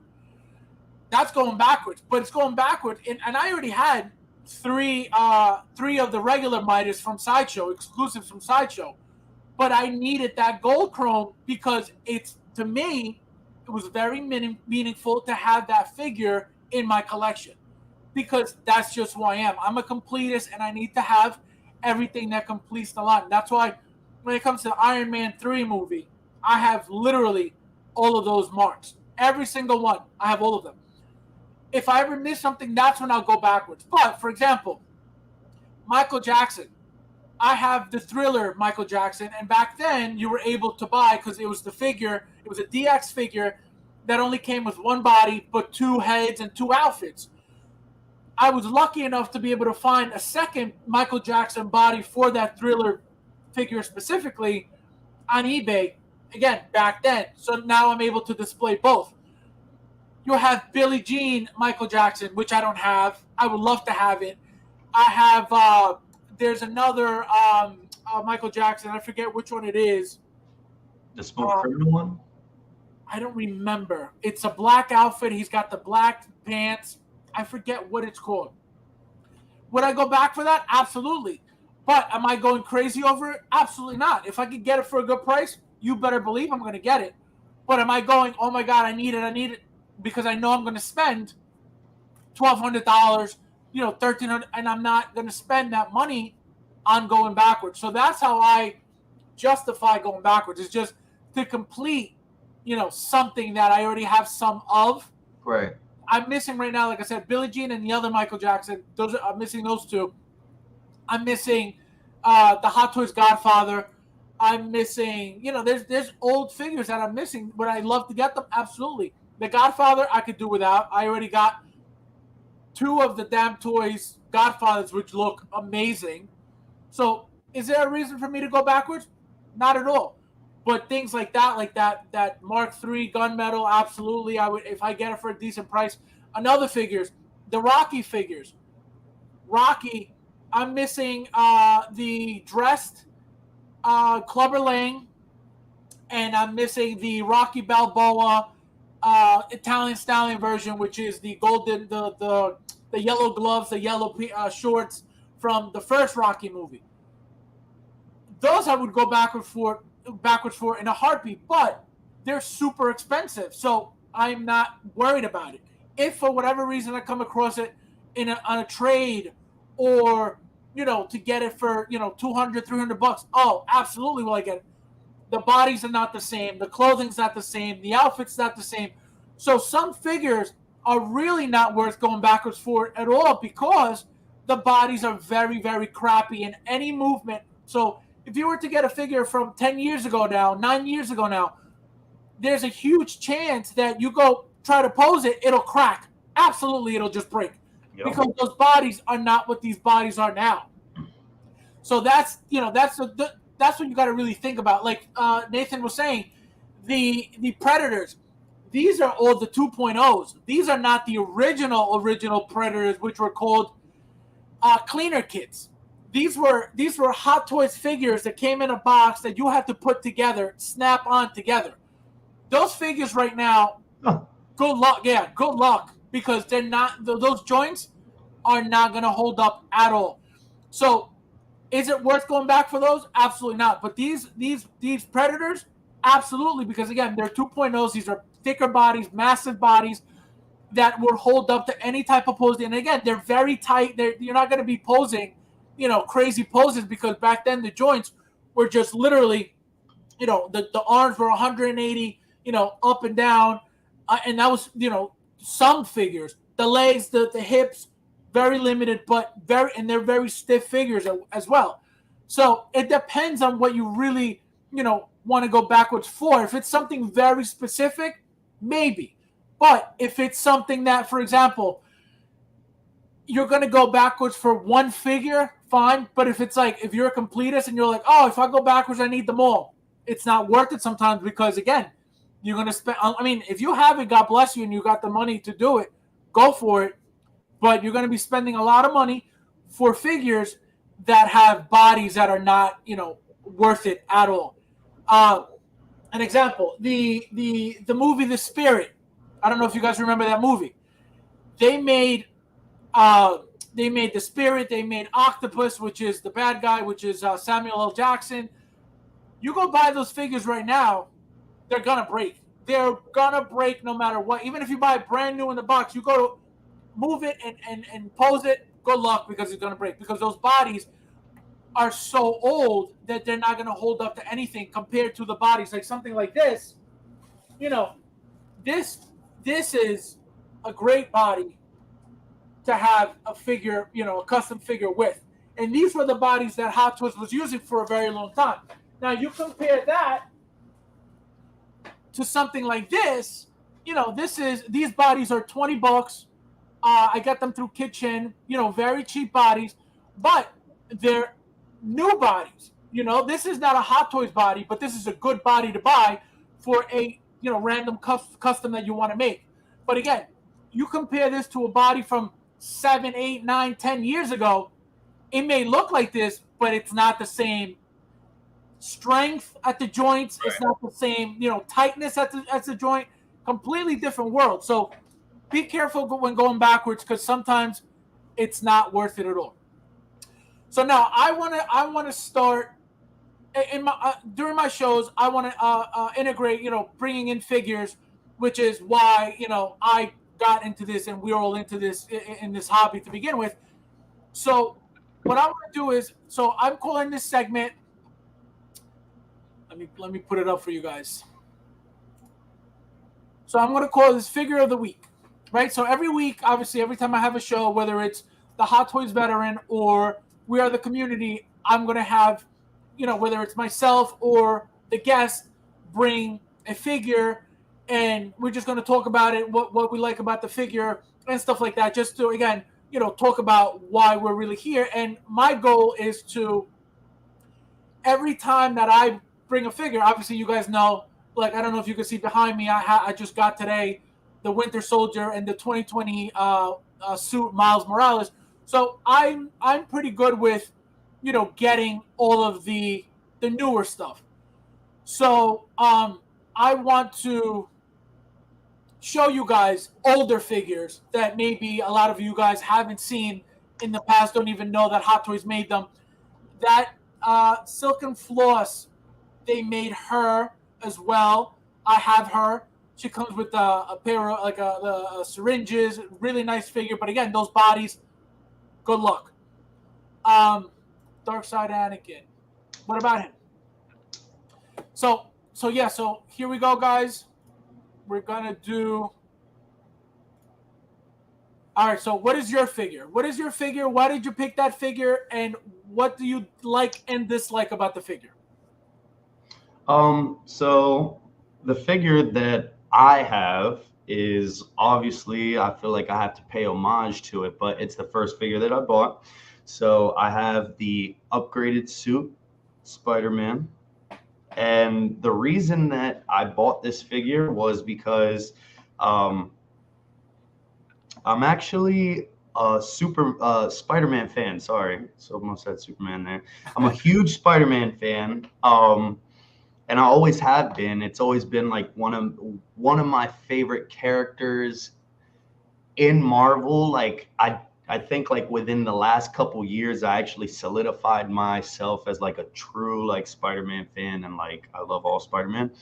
I love all the superheroes and all villains. I love all of them, but there's just something about Spider-Man that always resonated with me. I don't know if it's because I was born in New York, or it's just something about that Peter Parker is just a normal teenage guy. Like he's young, like he's a young hero. And there's so many things that in his appearances, comics and all types of stuff like that, there's just something that resonates with me, that Peter Parker is just a teenage kid that's just trying to have a normal life, but he's just different, as in he just got bit by a spider and has superpowers now.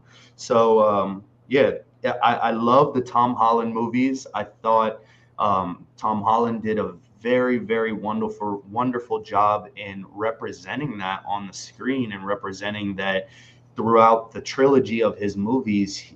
It shows you that he was just a normal kid. Then he started out, finding out all these villains that he has to deal with, and all of these trials and tribulations that he has to deal with as Spider-Man. And as the movie progresses, and just seeing that those movies that he was in just made me fall in love with Spider-Man a little bit more.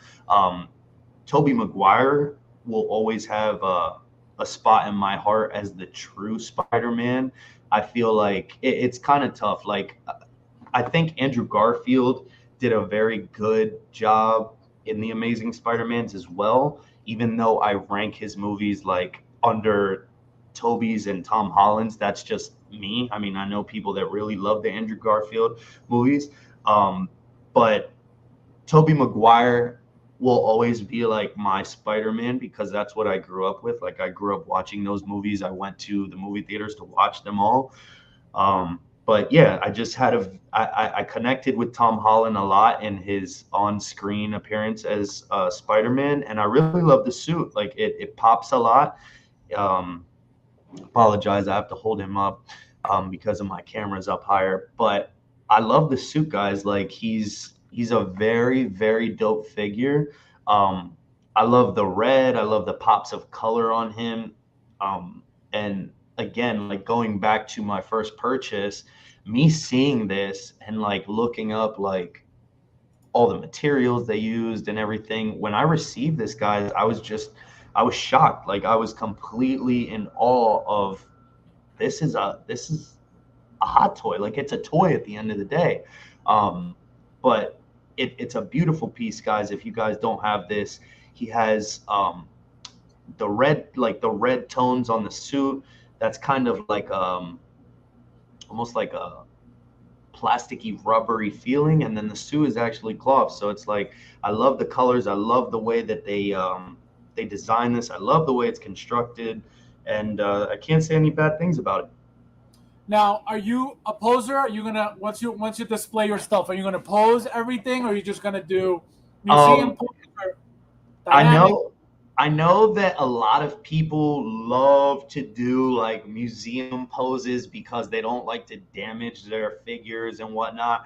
Guys, I'm gonna tell you straight up, I'm gonna be right like half and half. I'm definitely like when I launch my YouTube and I do my videos and stuff, don't worry, like we are going to pose these babies up. None of my figures are unboxed. This is I literally took this out specifically for tonight for this segment.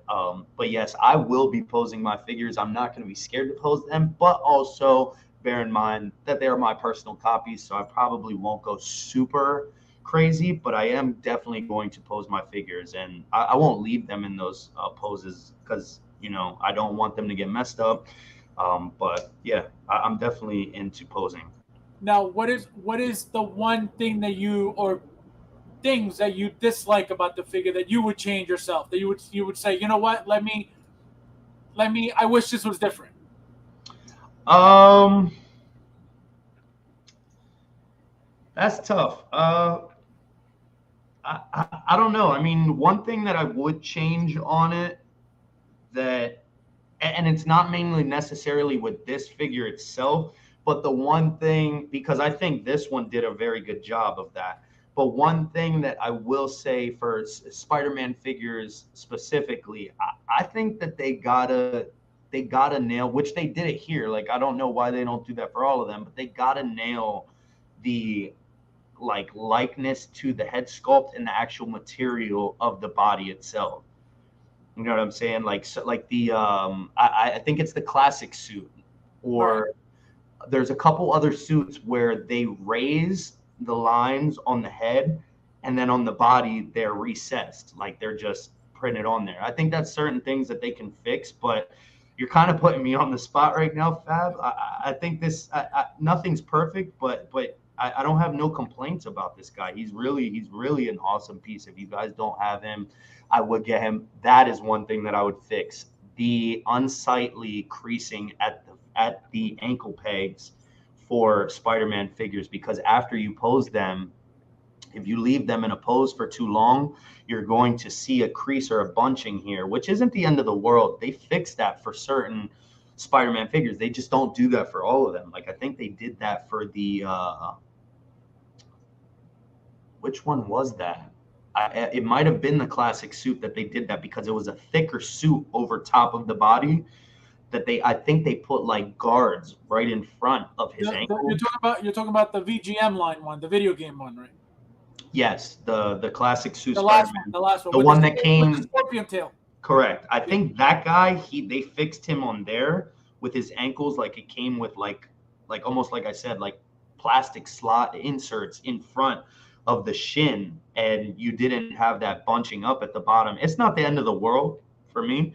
You know what I mean? But I know some people out there, they definitely don't like seeing that. But no problems really. I mean, there's for me, I think there's one thing that Hot Toys can always do, and that's always update and redefine the materials that they use. Now, this is a bomb. Like if you ask me, this is what the suit felt like probably in It looks on screen. it's funny you say that because it looks like when you feel it, it's like a felt. Like Yeah, it feels like and in the movie, it looks like that's what it would feel like. It's I'm crazy. t- Yeah. they do their research, guys. Like there's things that Hot Toys can fix. Don't get me wrong, but there's a lot less things that I think that they already have under control. Like the materials that they're using, if you ask me, most of the times I feel like they're using the best materials possible for the situation. At the moment, yes. So I mean, Whatever's I think same thing. I think at the moment, whatever's available that is the best at that moment, I think that's what they use. And absolutely. obviously when we get like 2.0s and stuff, that's when they find that there's something better, that they came up with something different. So that's a very good point too. So now let me show you guys my figure. Woo, bring them out, bring them out. Let's see. So I'm gonna try to be doing more classics. So you guys may or may not have seen this before. So this is Christopher Reeve's Superman from the 80s. So the one thing that is different, so this is the exclusive, the Sideshow exclusive, which comes with this kryptonite necklace in the figure, with the figure. So this is actually, if you go looking for it on eBay right now, that's what's going to make the difference in price. That little necklace right there. It actually has like a lot of weight because of the chain, which is really nice. But the one thing that is different about this figure that you're not going to find is the kryptonite icicles. So what happened was this comes white. This is supposed to be like a clear white. It's supposed to be the we were trying to figure out the name yesterday. The fortress of solitude. That's what it was. So the fortress of solitude, and so it came all white. So what happened was at the time, because this is a very old figure, at the time they were customizing these figures into the evil Superman that Hot Toys ended up making years later, and so I ended up buying 3 of these. I customized 2, right? So I customized this base. I customized the second piece to the evil version of Superman, and the base, instead of being green, I made it the red kryptonite instead. And I ended up buying a red kryptonite necklace that they were selling on eBay as well. So I bought that also, and now I have this one, which is the regular. I have the customized evil, and then I have the actual Hot Toys evil Superman from, I think it was Superman 3 that they made. So Hector, what's up, man? Thank you for coming. So as you can see, I don't know if you guys could see, but you see like that, those green, he actually painted those little spots that were white. Oh, that's sick. So it's supposed to be all kryptonite, which is really, really cool. It's very rare to find. If you can find it, you're very lucky. I haven't seen this on eBay at all.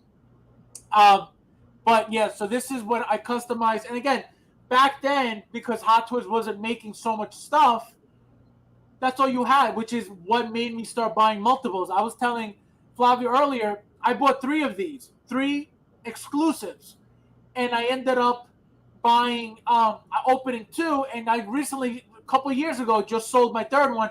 And believe me, I had so much trouble getting rid of it because nobody wanted to buy it, and whoever bought it only bought it because the Man of Steel Superman was hot at the time.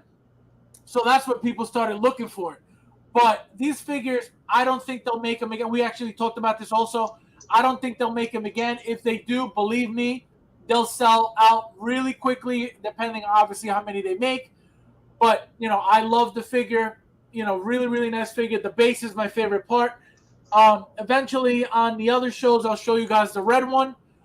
But I want to, like I said, for my shows, I'm going to be showing you guys more classic figures than anything. Um, like I said, you guys know that I get all the new stuff anyway. You guys see all the new stuff everywhere until somebody will post it and then they'll sell it. But a lot of and this is another reason why I don't sell my figures. If you're a collector, you're really not going to be selling your figures. You know what I mean? Anybody you see selling their figures, it's not a true collector. Because I understand, if you're selling because you need money, that's a different story. Right. But if you're in the community, buying to sell, it's not really what the hobby's about. Again, I wouldn't have what I have if my mentality was Just money, sell. money, money, money. Yeah, like money, money. Like, oh, let me just make that money. I'd rather get multiples of a figure and make the money that way over buying my personal stuff and then sell my personal stuff. Right. Because then, you know, how are you gonna be a collector constantly buying and selling? You know what I mean? So that's how I function. That's how I know a lot of people function. But again, there's nothing wrong with it. I just, there's a lot of people who don't have the room to keep many figures, so they sell and they keep whatever they really, really like and they don't want to get rid of, and they'll sell whatever they could, they're able to afford to get rid of. Fine, but are they true collectors? In my opinion, I don't think so. Right. Because you wouldn't sell something that's so valuable to you if your mentality is about collecting. Again, I have what I don't sell my personal stuff. I don't think I'll ever, I mean, unless I'm 80 years old and I'm done, then that's it. But I don't like selling my personal collections at all. I don't. I think, again, if you're a true collector, you will never want to get rid of your personal collection. Again, I started getting multiples to be able to. It got to a point where, and I said this before on my other stream, I've put so much money into the hobby that it got to the point where I was like, I could start funding my collection by selling, and it was working, for a while. But the market went to where it is now, and that's the end of that. Right. But question for you: Where do you when do you see yourself stopping, or do you have like, all right, I'll stop when I get this many figures, or when I run out of room, or have you thought about that at all, or no? In all honesty, I have thought about it, but I haven't thought about it in like the actual thought process of stopping. Like for me, like you said, if you're a real collector, I mean, you should be here to stay in a way. Um, there's a couple things that that I, like I said, I plan on launching my YouTube and wanting to do that and give people what I think about this hobby or certain figures and stuff like that on my end. So I feel like, if for me, I can't stop, won't stop. You know what I mean? There's certain things that I want to do in this community, but then at the same time, it's like it all goes back to like knowing what you're doing it for and why. So for me, like if you're a real collector, you shouldn't be in this for like a 6 month span to just accumulate as much as you can to just get rid of it all for half the price. The only reason, and I feel like that's the only reason that most collectors should think about, the only reason or any contemplation that I've had has to do with space and money, and not in that order. It kind of goes two ways. So for me, there's nothing more important than making sure that all your other stuff is taken care of. That's just how I carry myself. If you're not, I'm not going to spend money on a figure and make sure that there's no food in my fridge. Like that's not how it works. It just doesn't work No, that way. that's a very good point, because a lot of people, and I'm not saying that people go homeless over collecting, absolutely not, Right. but a lot of people get carried away, and you could get in trouble because you don't have the self-control to be responsible enough or mature enough to differentiate. Listen, this priorities. This is more important. This is, this could take the back burner right now. So that's a very good point. Yeah, you always gotta make sure, and you're only gonna know that for yourself and Correct. on your personal life. Like if your buddy just got the new hot toy and you can't get it, like, so what? Dude, relax, do what you got to do. You can always get it. Like, there's an aftermarket, there's eBay, everything. And that goes back to me saying on, like, don't collect backwards more than forwards. Like, there's always going to be a time and a place, and there's always going to be a time for you to get the figure that you've been like looking for however long it's been. So my biggest thing is just make sure, like, for me, I got to make sure that all my other stuff is taken care of. Like, I got bills that I got to pay.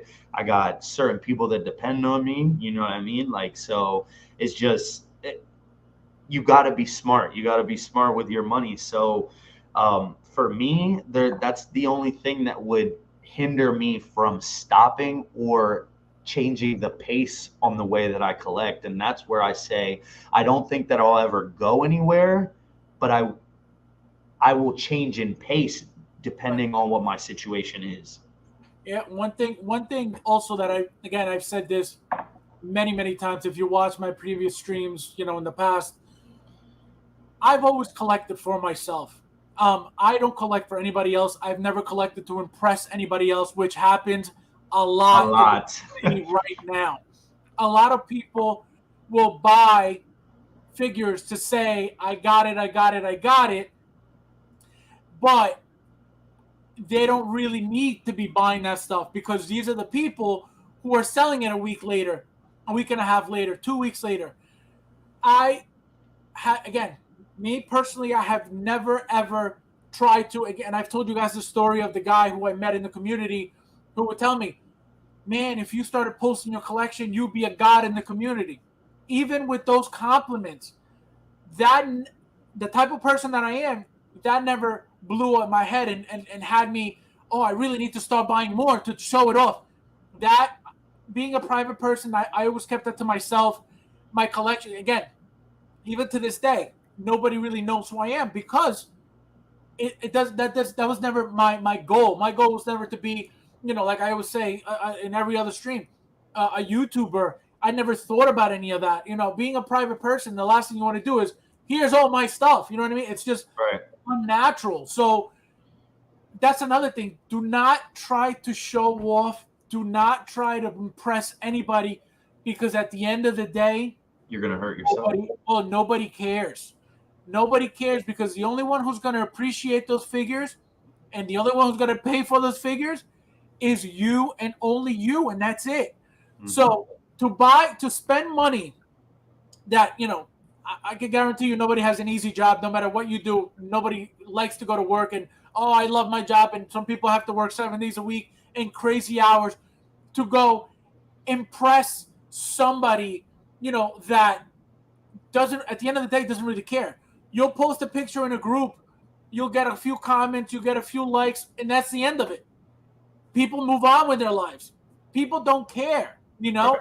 So whatever you do regarding collect or just in any aspect of your life, do not ever do it for anybody else. Do it for whatever reasons you have for your own benefit, for your own happiness, for your own enjoyment. Do not ever think that buying things to post in a group and share in a group for what? For likes?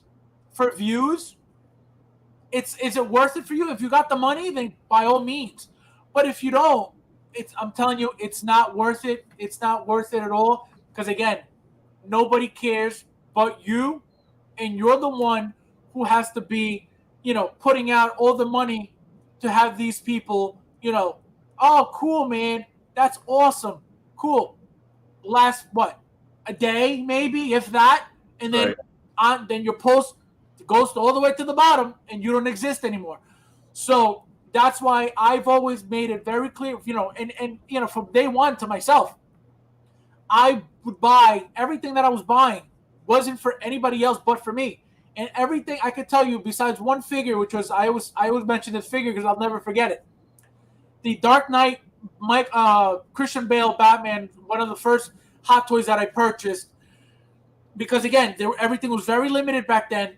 I bought it. I saw that when I bought it, it went up in price, and I sold it to make that little bit. I made an extra 50, $60. I want to say, is it worth it? Was it worth it? Absolutely not, because now I wish I had the figure in my collection, because now I have a big collection that I think would have benefited from having that figure in it to compare.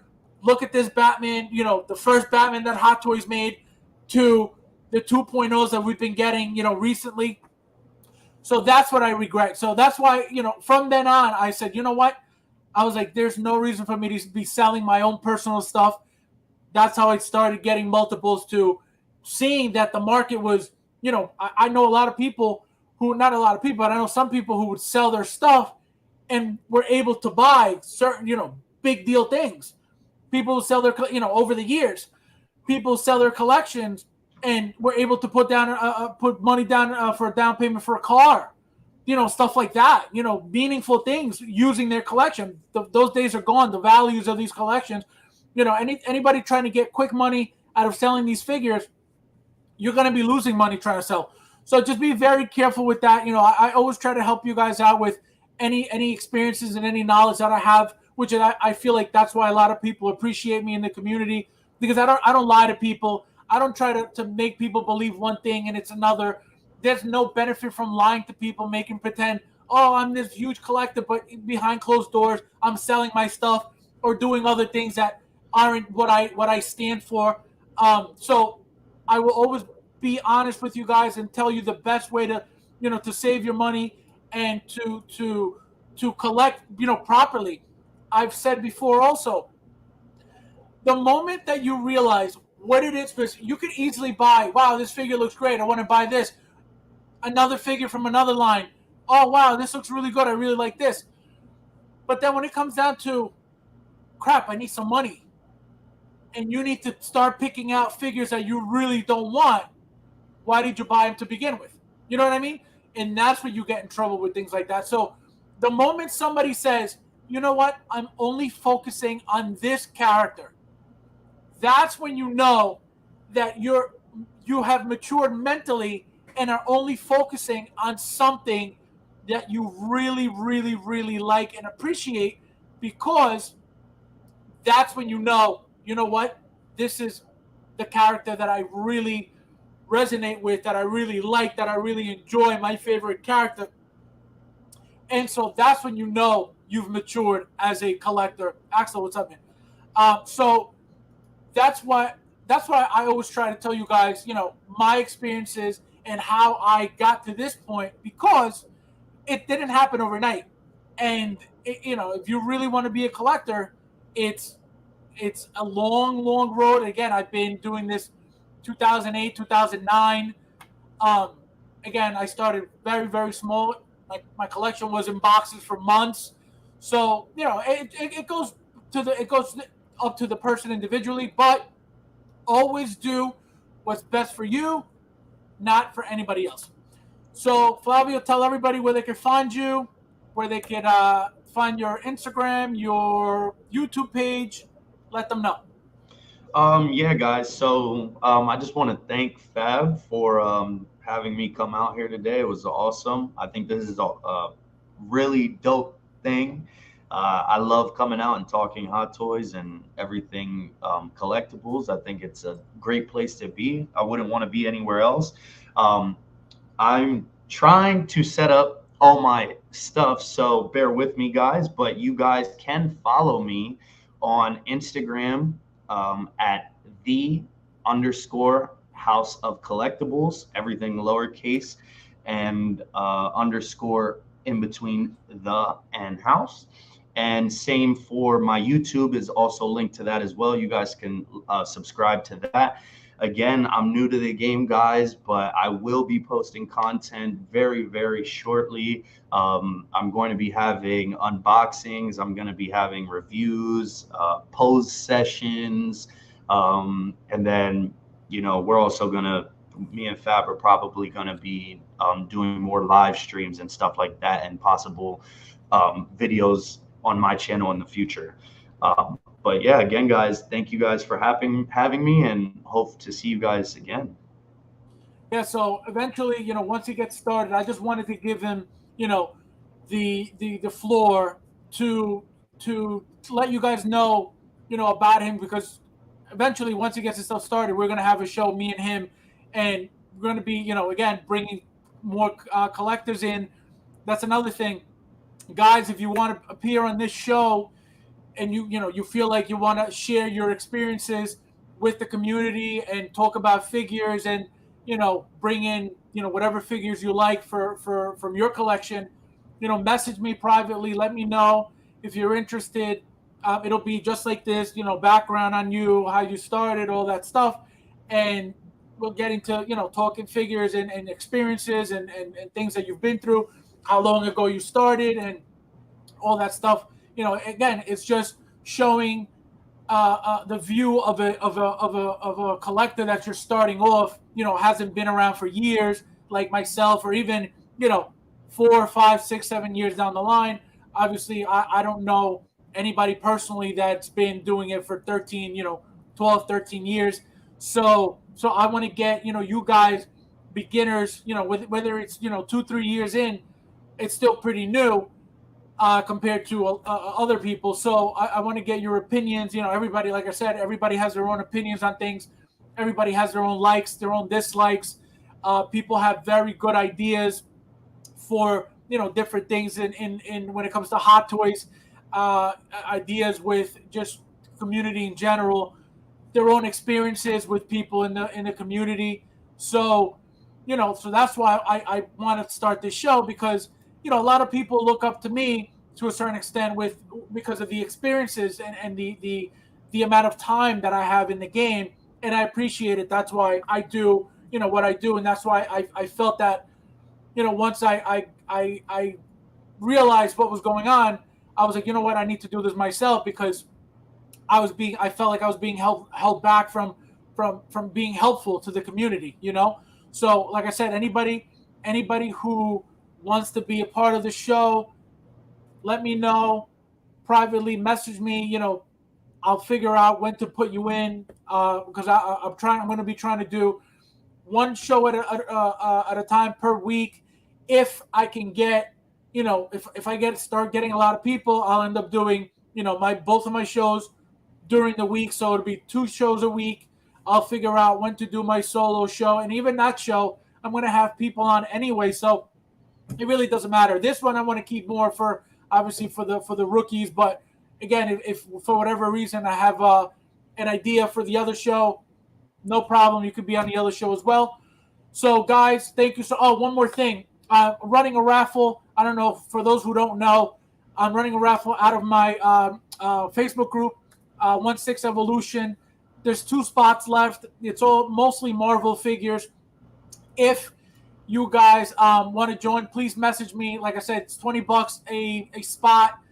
You could pick. It's winner's choice. So you could pick from about like 20 to 25 figures, whatever you want if you win. The next raffle after that will be strictly DC figures and Star Wars figures. I combine them both because I don't have many DC, and people wanted DC figures, so I put them both together. There's a bunch of very, very good figures to pick from.